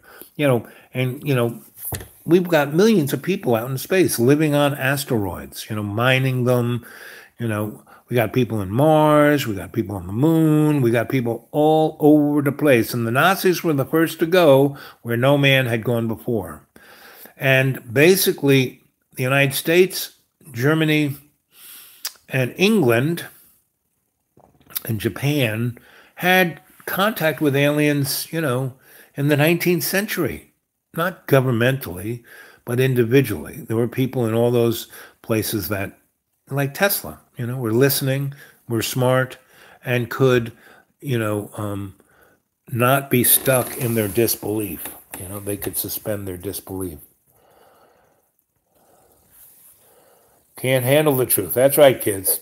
People, they don't want it. They just want to be comfy. In I don't know, 1,000 years from now, when there's a guy like me scratching his head going, well, why did the American empire fall? What were the causes? What were, and the cause will be, do you know what it is? I won't wait. I'll tell you two things: convenience and belief. People will sell their grandma down the river for a little bit of convenience. And my little conversation with my friends, who were so happy to see me when they first saw me, but didn't want to hear what I had to say. They just wanted to tell me their belief, what it was. And one of my friends, she used to be a nurse, and after when everyone was, and see, they don't, no one really, oh, I can't stand you, Al. No, because they all hate each other, and I'm the one person who can get them all to like hang out together, right? Because I'm always talking about love and, let's breathe and all that kind of stuff.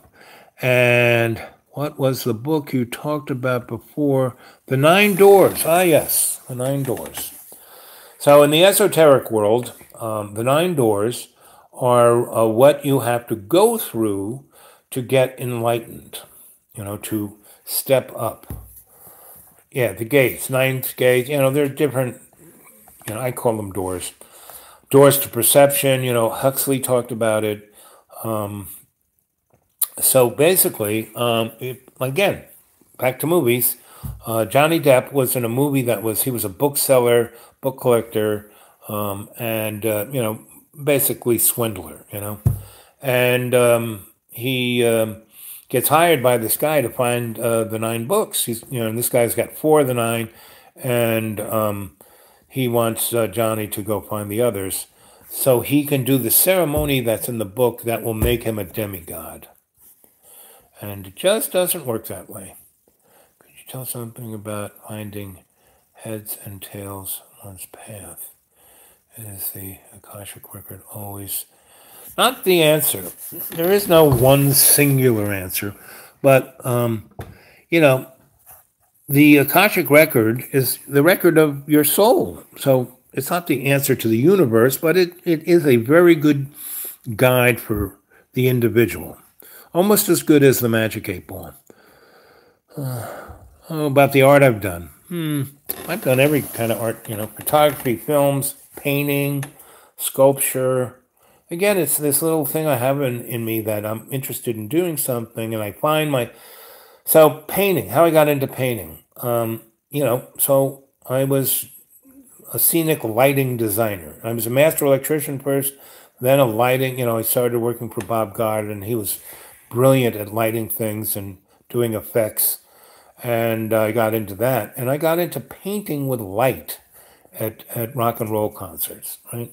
And that was those, we figured out this really interesting, we used overhead projectors, and we put 2 pieces of glass together, and then we would take colored oil and squirt it on there, and then kind of do this with a glass. And then I had this idea of taking the coil of a speaker and putting the speaker underneath the frame, rest the glass on the frame of a speaker that we took the paper out, but the coil was still there vibrating, and the light would come up through the overhead projector, through the 2 pieces of glass with the colored oil, and then shoot it onto a screen behind the bands. And it was like a projecting lava lamp that could be, beaded to the music, because I got tired of like squeezing the pieces of glass together. It hurt my arms to have to do that for hours on end. So, so I got into painting with with light. And I had a friend of mine, Alan Sarrett, who was a sculptor, and he had a Con Ed truck with a bucket, and we drove around and we did all this crazy art. Like we were both working at a foundry, and so we would, Joe Battle's foundry, and Joe Battle was Albert Einstein of that kind. I mean, he could cast anything. And he would use a spray metallizer, which was a tool that was developed in the 1920s to, back between the 1880s and 1920s. They built all these gigantic monstrosities of steel bridges like Manhattan Bridge, the Williamsburg Bridge, the 59th Street Bridge. And they were way, way, way overbuilt. So the weight was tremendous. So soon as the steel was starting to, be abused by the weather, the weight tore them apart. So they, to build another bridge or do what they did with the Williamsburg Bridge was they kind of built a new bridge right under, right amongst the old bridge, which cost them like $1 billion to like refab the Williamsburg Bridge. But the Hasidim lived there, so they had the political power to make it happen. But spray metallizing, so there were tons of bridges all over America that were built like this. So spray metallizing, they would spray, it had this little chamber, and you put either powdered metals into this chamber, and powdered metals were great because you could mix all different things, aluminum and copper, and, and make these really wild alloys. And then under pressure, that powder would be shot into a chamber where there was an arc, and that metal would be vaporized and sprayed out like paint. And so you could spray it on the metal bridge this way, then let it harden up, and then spray it this way, and it would make this lattice that was really strong and very light, right? And it was kind of what came like Kevlar, but Kevlar was made out of a plastic rather than metal. And the bricks that were on the space shuttle were, generations of that kind of technology. And Joe was brilliant, and he took like that kind of 19th century, early 20th century technology and put it in the 23rd century. And he had worked for DARPA. That's how I met him. I was playing around with DARPA, and I met Joe playing. He was the most fun guy. He had the best marijuana. And he was like me, a party animal. And he loved me because I was working in nightclubs, so he wanted to go out and dance. And he was a surgeon. I mean, he did just amazing things. He had no education whatsoever. He just could do this stuff. And he was always in the place where the man wanted him to do it. I mean, he became a surgeon in Vietnam. He was out there in the field as a Marine, and he started sticking people back together and saving their lives, so they sent him off to get it. And just like me, they sent me off to learn what I needed to learn to work at the Fort Hamilton there, at the VA hospital. So Joe and I were cut from the same kind of jib, just like Chris Hitchens, But Joe was way better than me. Maybe it'd been a little more fun, knew a few more girls, always had a great party Friday night. So what was that question? Dude, that's when you get me going. Let's see. But seriously, life will show you through. Okay, wait a minute. You can't ever print a billion strips of paper to write. Okay. You tell me something about finding Hudson. Well, okay. Yep. Like I said, the Akashic record is good for you because it's yours. Tell us about your art. So I did every kind of, I painted. So I went to, theater school at, in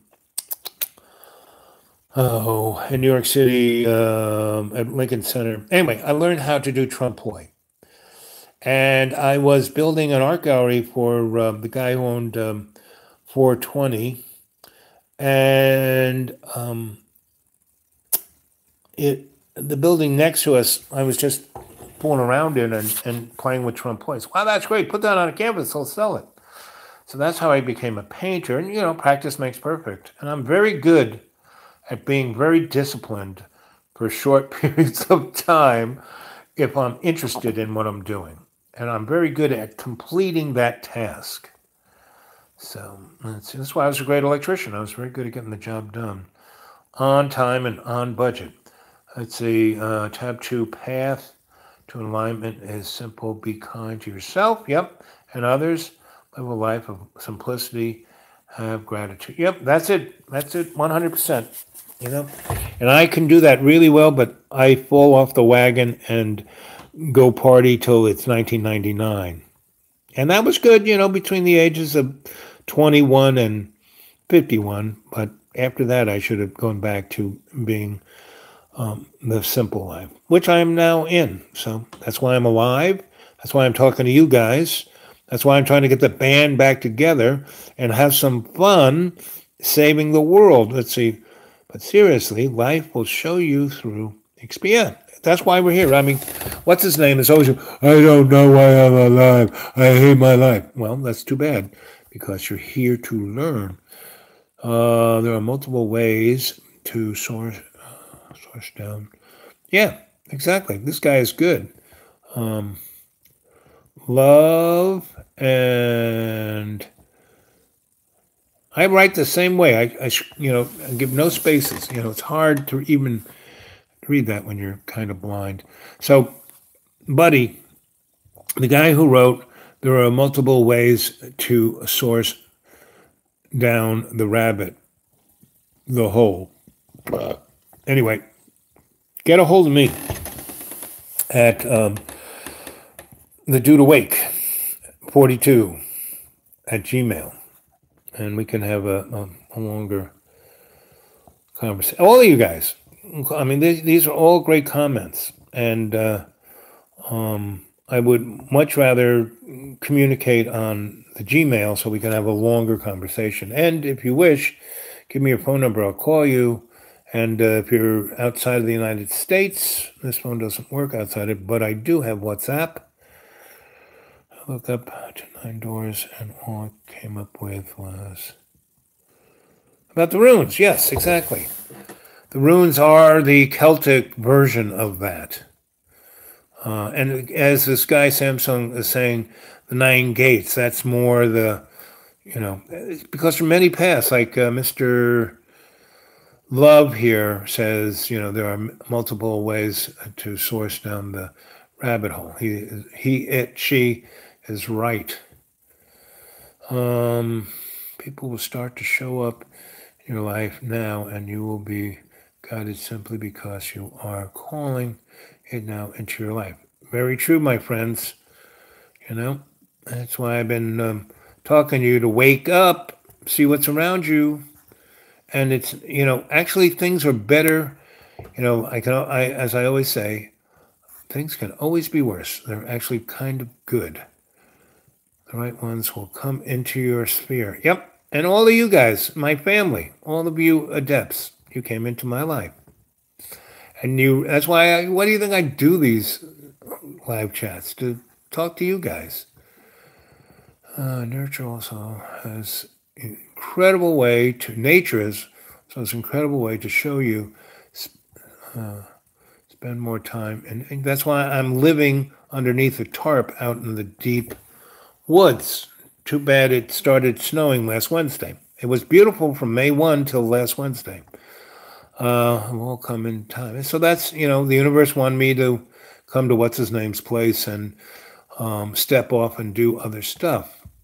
But I came here because this place has great Wi-Fi. I mean, I can do as many live chats as I want. Your life experience has already been showing you from the time you were born. This is very true, gang.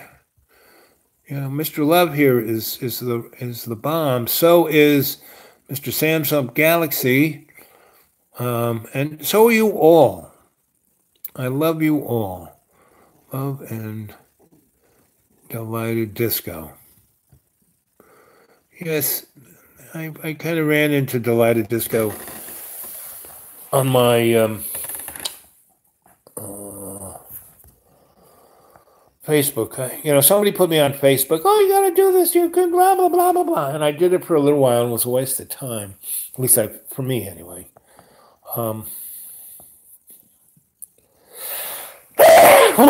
Bless me. Let's see.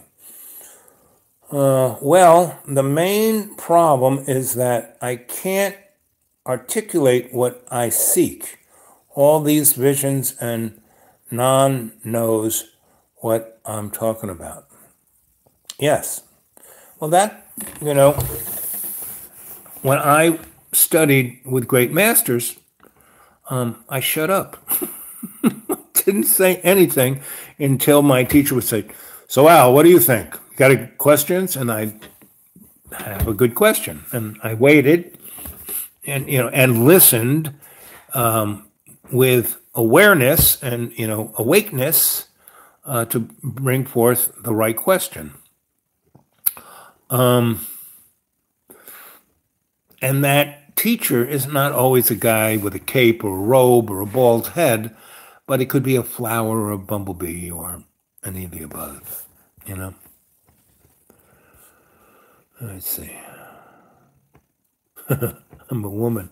Like I said, girl, I don't know. I love you guys because I have no idea what gender you are, and that is the fun of this. I can't have any preconceived notions over any of this stuff. I can just sense the beauty of what you're saying. And isn't that what we should be doing, not having any preconceived notions? So I love the fact I have no idea what gender or where you are, because when you guys, most of you do contact me on the dudewake42@gmail, and we have a conversation. And that's when you tell me about yourselves, because it's a private thing. This live chat is great because we're kind of talking about what I'm talking about. I'm being the griot. I'm telling stories. You guys bounce off that and give me great stuff. And that's why I'm going to try every time I do a live chat, tell the story. And then I get to a point, I'll go back and read all this stuff because my eyes are terrible. I really have, these are like 3.25s. Normally I have to wear like 4 or 5 glasses on top of each other to read this, but painting videos. Oh, okay. I have no money for paints, but I think I could figure out something to do. That's why I showed you my photos of my art and my photo books. If you go back, I'll dig up more of my photo books and show you photos of my art. But I'll try and I'll go to the Dollar Tree. See, you don't need really expensive stuff. You can, like this girl who did this. She did that with just a Sharpie, So, this one. Where's the little guy? That picture. So that's me as a rabbi, and that's me now as sensei. A little softer, a little older. And in actuality, this picture here, with full disclosure, that picture there was done actually this afternoon, and I went to my library, and they were having this thing called, they have Comic-Cons. They were having a library con. This librarian had an idea of getting kids to, anyway, and so they had this girl who worked there who did these kind of drawings, the kind where they do it like, within 3 or 4 minutes. And so and before that, I had a girl, she was doing face paintings, and she was into making you look like a zombie. And I didn't want to look like a zombie, so I said, I want you to make me look like an alien.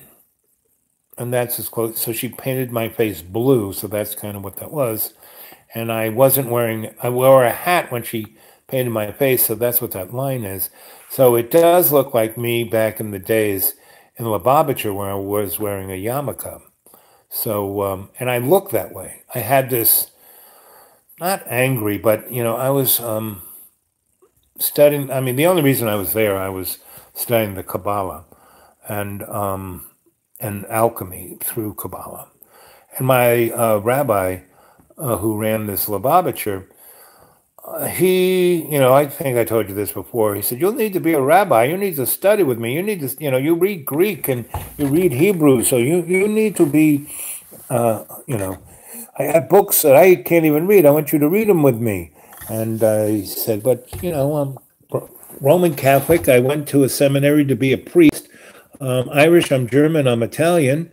And he goes, "Well, nobody's perfect." So, and I'm a sucker for anybody who wants to give me an ancient book to break the code.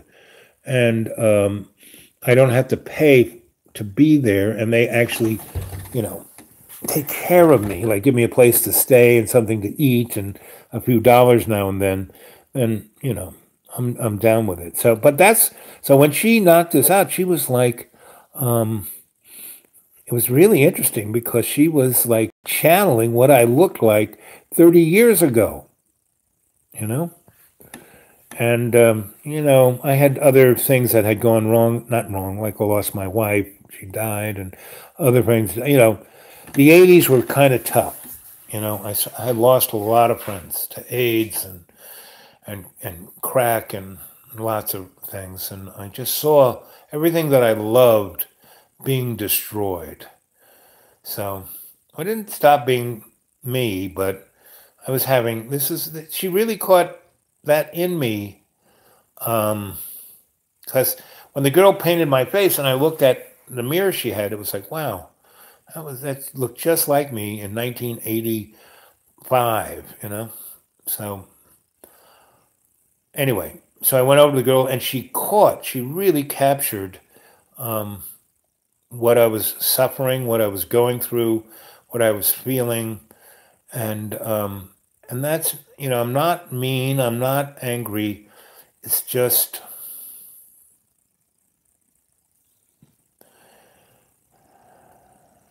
yes, creativity. That's co-creation of love.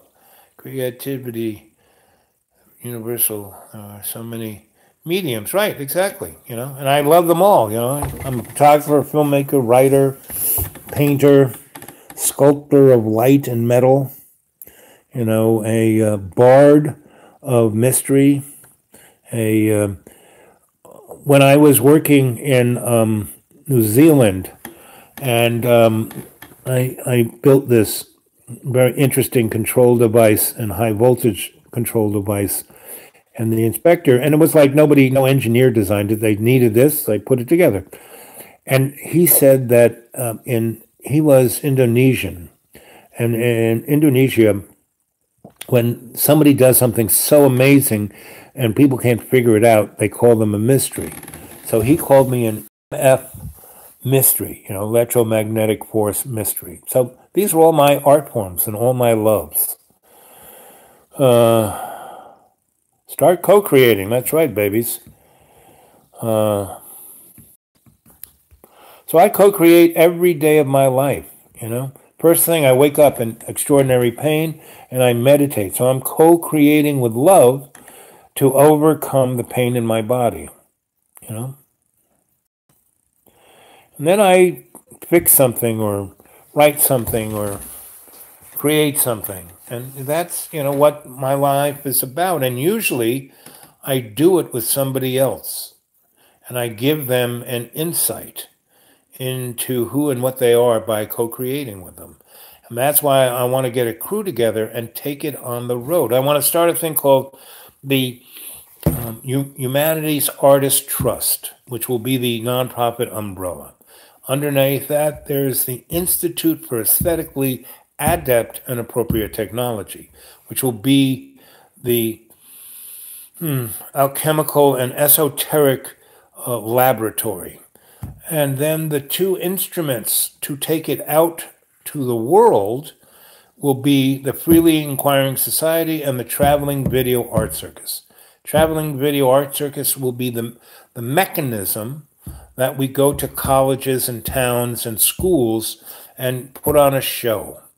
And like Johnny Appleseed, we will leave in all the towns and libraries and schools and universities the freely inquiring society. A society is a thing that once you get it going, it keeps going.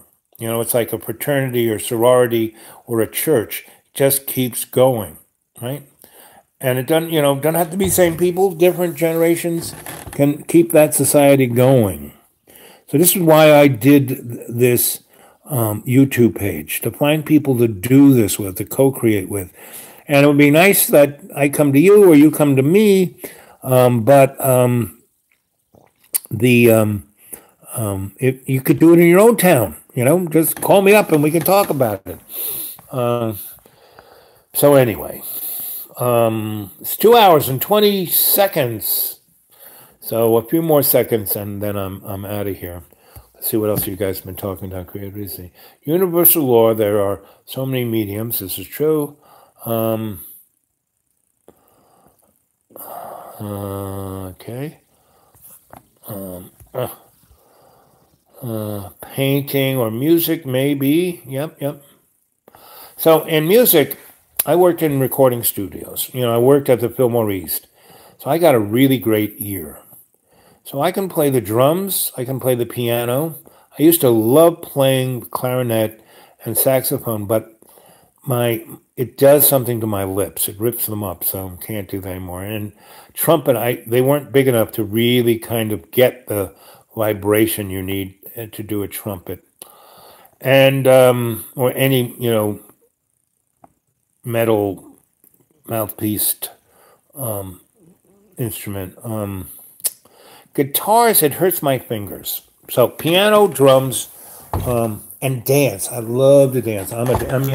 My legs are totally screwed up, but I still dance. Like when my legs were at their worst, I was helping a reggae band of a bunch of Rasta boys from Jamaica. Right? They came to Florida and they had their own little neighborhood that they took over and had a Rasta restaurant and a Rasta, Marcus Garvey, Haile Selassie kind of little enclave. And I knew a lot of club guys in South Florida because I had built a couple of clubs down there. So I took them around and we did it. So I would, we'd all show up as the band and they'd be playing. I would go out there and dance. And, I had these metal braces on my legs and a walker. And I was still dancing. So I'm a dancing fool, So anyway, let's see what else you guys said. Start co-creating. Yep. Will change your life. Yep. Passionate about what gets you excited. Yep. Thank you. I often dream that I make music. Yep. And with your Akashic record, you can dream about anything you want. What makes you most happy? What makes me most happy? Seeing other people happy. And enabling them to experience that. I love New York City because that was my town. When people would come and visit, I could take them to places they didn't even know could exist and share it with them. I love sharing my experiences with people. And that's why, I'm doing this live chat. Thank you, Al. It's Sunday morning here in Australia, and it's been great seeing you stream live again. Been a while. Well, stay abreast, my friend. I will be sure. So, if you're in Australia, do you know Neil Curtis? He's a political cartoonist. He's a good friend of mine. And he's the guy who brought me to Australia. Go read my stories at xrated.blogspot. That's xratted.blogspot.com. And there's a big chunk about me and Neil crossing America. In Denmark, I love Denmark. I lived in Amsterdam in the early 70s, and there was a place in Amsterdam called the Milk Glass, or Milky Way. It had been a dairy, and I was taking over abandoned buildings in New York City, and the only other place that I ever went where people were squatting things as much as I was doing in New York, was there in Amsterdam in the mid 70s. And what was really great was everyone was squatting so frigging much that the utility companies, hooked you up because they rather you pay the bill than steal it. And the municipalities let it go because they kind of realized, I think they kind of looked at Soho and Tribeca in New York. And though we were artists and we weren't, squatting, we were using those industrial buildings in ways that the city didn't like until we convinced them to let us do it. And then we turned Soho and Tribeca into freaking gold. Up until there, it was just kind of crappy old factory buildings. So I love Amsterdam. And is the Milky Way still there?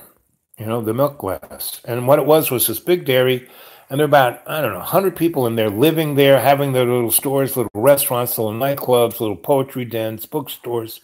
It was a great, great community. It was like a little town within a neighborhood within the city. It's like quite interesting. Oh, wow. Yes, I do. See? Yep. I love it when I bump into people who kind of was where I was. I have loads of friends. I have a couple of friends who are just a tad older than me, my 3 or 4 years. And especially when I was in really weird places like in Los Alamos and San Diego and Area 51, Kirkland Air Force Base, places like that. And they were in the military, or they were working for JPL, or they were working for Hughes Aerospace. And then I meet them years later, and it's like we were standing right next to each other experiencing this thing.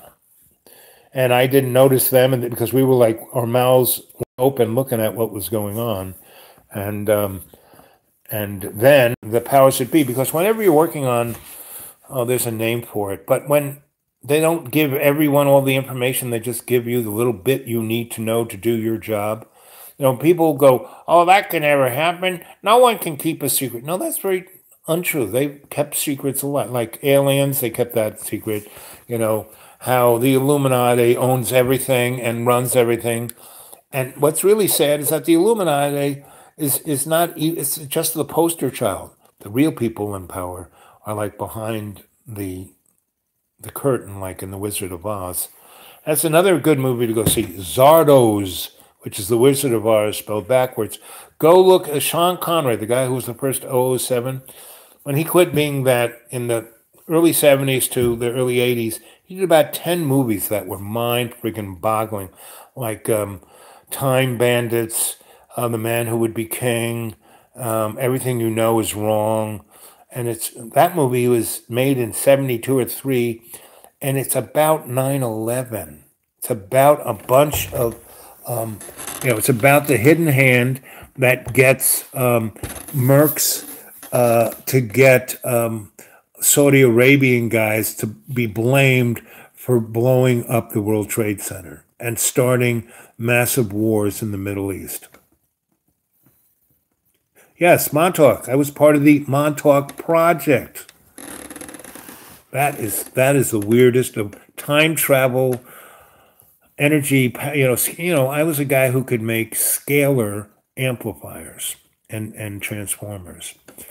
And though I only went into the Montauk facility after it got torn up by an interdimensional rift, because I was working at Brookhaven National Laboratories, and there are all these tunnels all over eastern Long Island. And Nikola Tesla, right on the footprint of the Shoreham Nuclear Power Plant, he built Wardenclyffes, which was the first commercial showing of what wireless transmission of electricity and zero-point energy was about. And he did that in the 1870s, 80s. And Morgan, after they built it and showed it could work, Morgan had it ripped up and said, that's nice, Nick, but we're not doing that because we can't meter it. And by the way, I own you. Every patent, every I own you. And that's what's happened is that Our government doesn't do any of this research, corporations do, because if our government did the research, you could find out about it with a FOIA, one of those Freedom of Information things. But if a corporation does that, being paid by black money, you can't go after that information. It's proprietorial. A corporation owns it. Wizard of Oz, or Zardos. Zardos, yep, Zardos, you got it. Zardos, yep. And so the world is so much weirder than you can. So Al Bielek, Duncan, what's the big boy's name? It'll pop in. There were a bunch of these guys. I was part of a thing called the U.S. Psychotronic Society, which was a front for a research clot of DARPA. And all these guys worked, their day job was with Grumman Aerospace and, Raytheon and stuff like that. Preston Nichols, the big boy, Preston, he was that boy was a smart chap. They were all smart, we were all smart, And I was like, why Oppenheimer ran the Manhattan Project? He wasn't the smartest physicist. He could throw a good party. He had a really cute wife who liked fooling around. And, why people, went out to Los Alamos and stuck themselves there, because they partied till they had more drugs, more booze, they were huffing plutonium. When I was at Los Alamos, this guy took me into a building that was from the Manhattan Project. And what was very strange were these pipes, right? And you kind of huffed in, breathed in, and it came from an exhaust from this hood where they would mill plutonium. And people would huff that.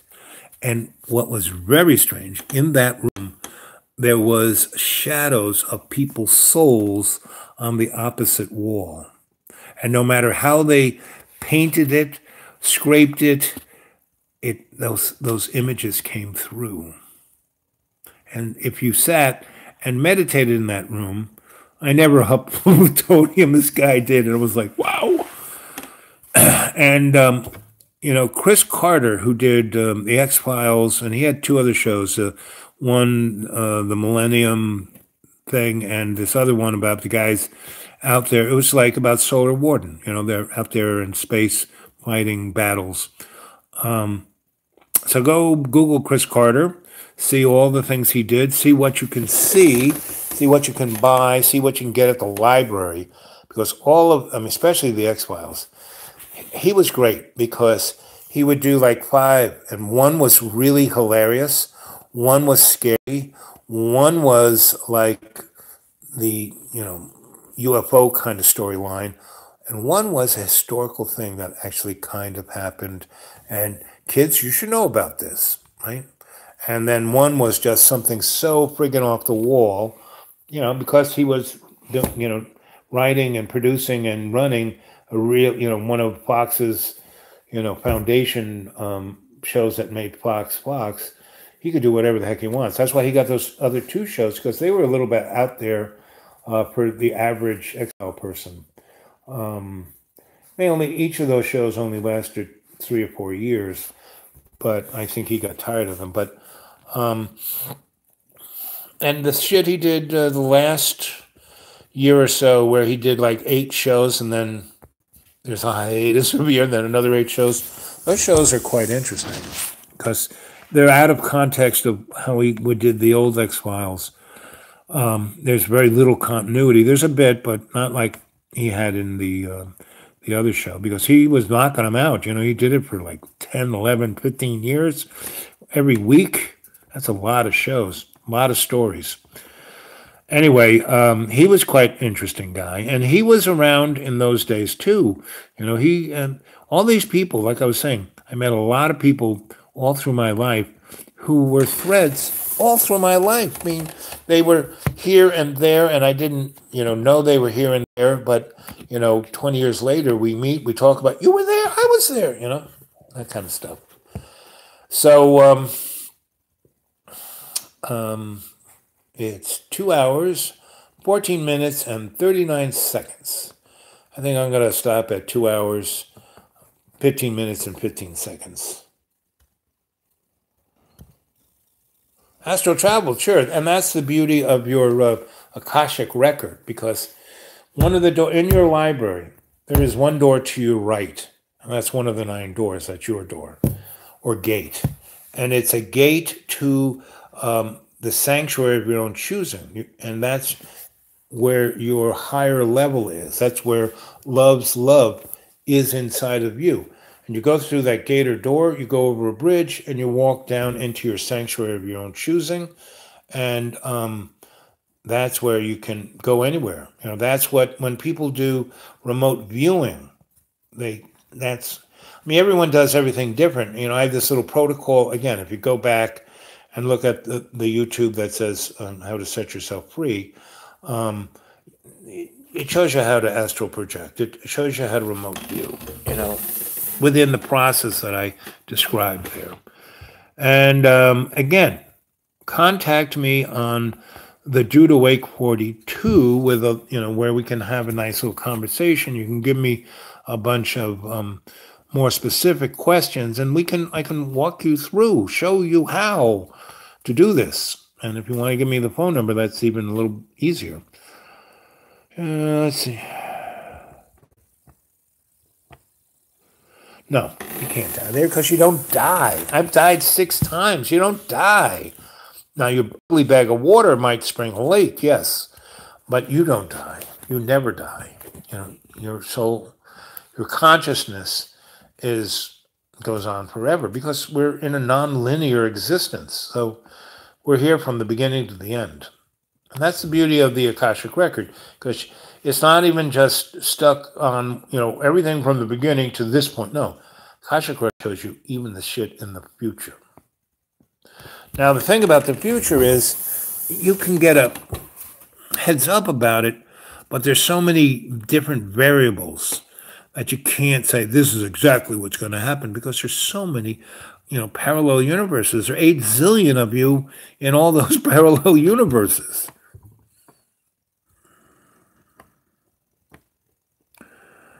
The astrological placements. Yeah, well, you know, again, within the context of astrology, yeah, those stars are there and they're fixed, and at any point they're doing this. And as Plato said, it's a wise man who is guided by the stars, a fool who is led by them.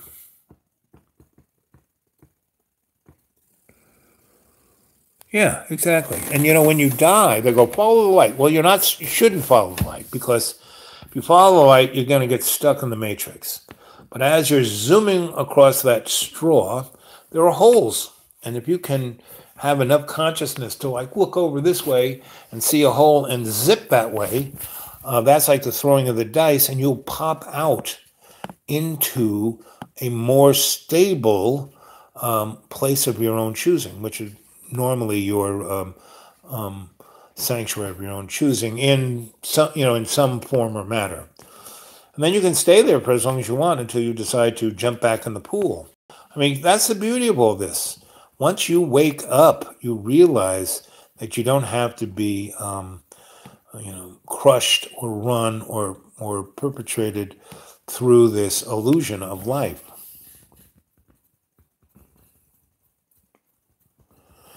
Well, it's one of those contexts of things, not easy to understand, but easy just like that. Because once you can suspend your disbelief, you can then kind of make heads or tails of these things.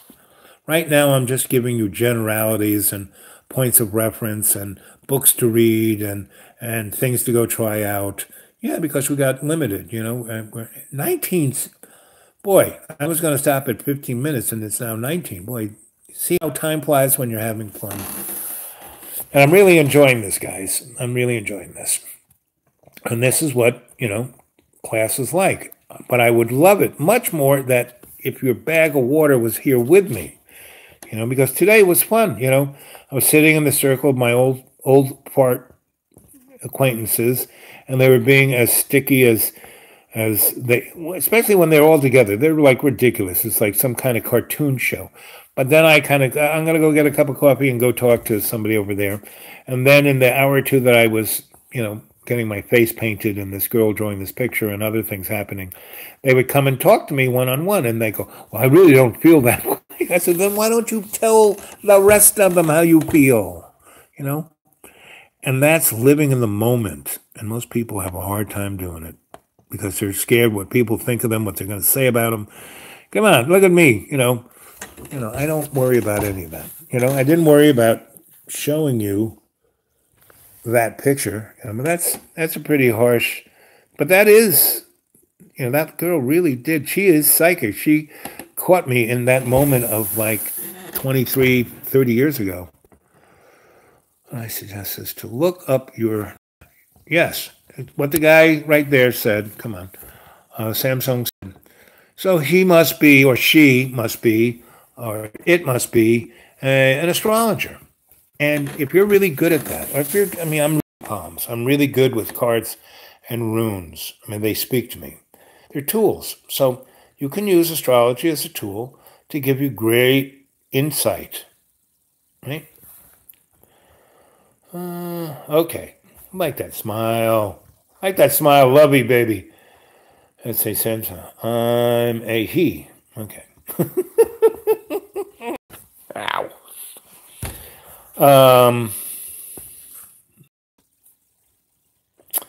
So there's 5 of us left. 6. I'm getting a little tired. We're getting, there we go. A synchronistic moment passed by, and I'm going to say good night, you all. Tomorrow's Sunday. What's a good time? How about 5 p.m. starting? Does that sound better for all you people all over the world? So 5 p.m. And you know what? Everyone bring somebody else, and everyone bring a concept that we can chat about, right? And I'll take it from there. Okay, good night. Good night, y'all. I love you. I love you all, my family. You family of great adepts. Okay, keep on keeping on. Okay? Right back at you all. Catch you later.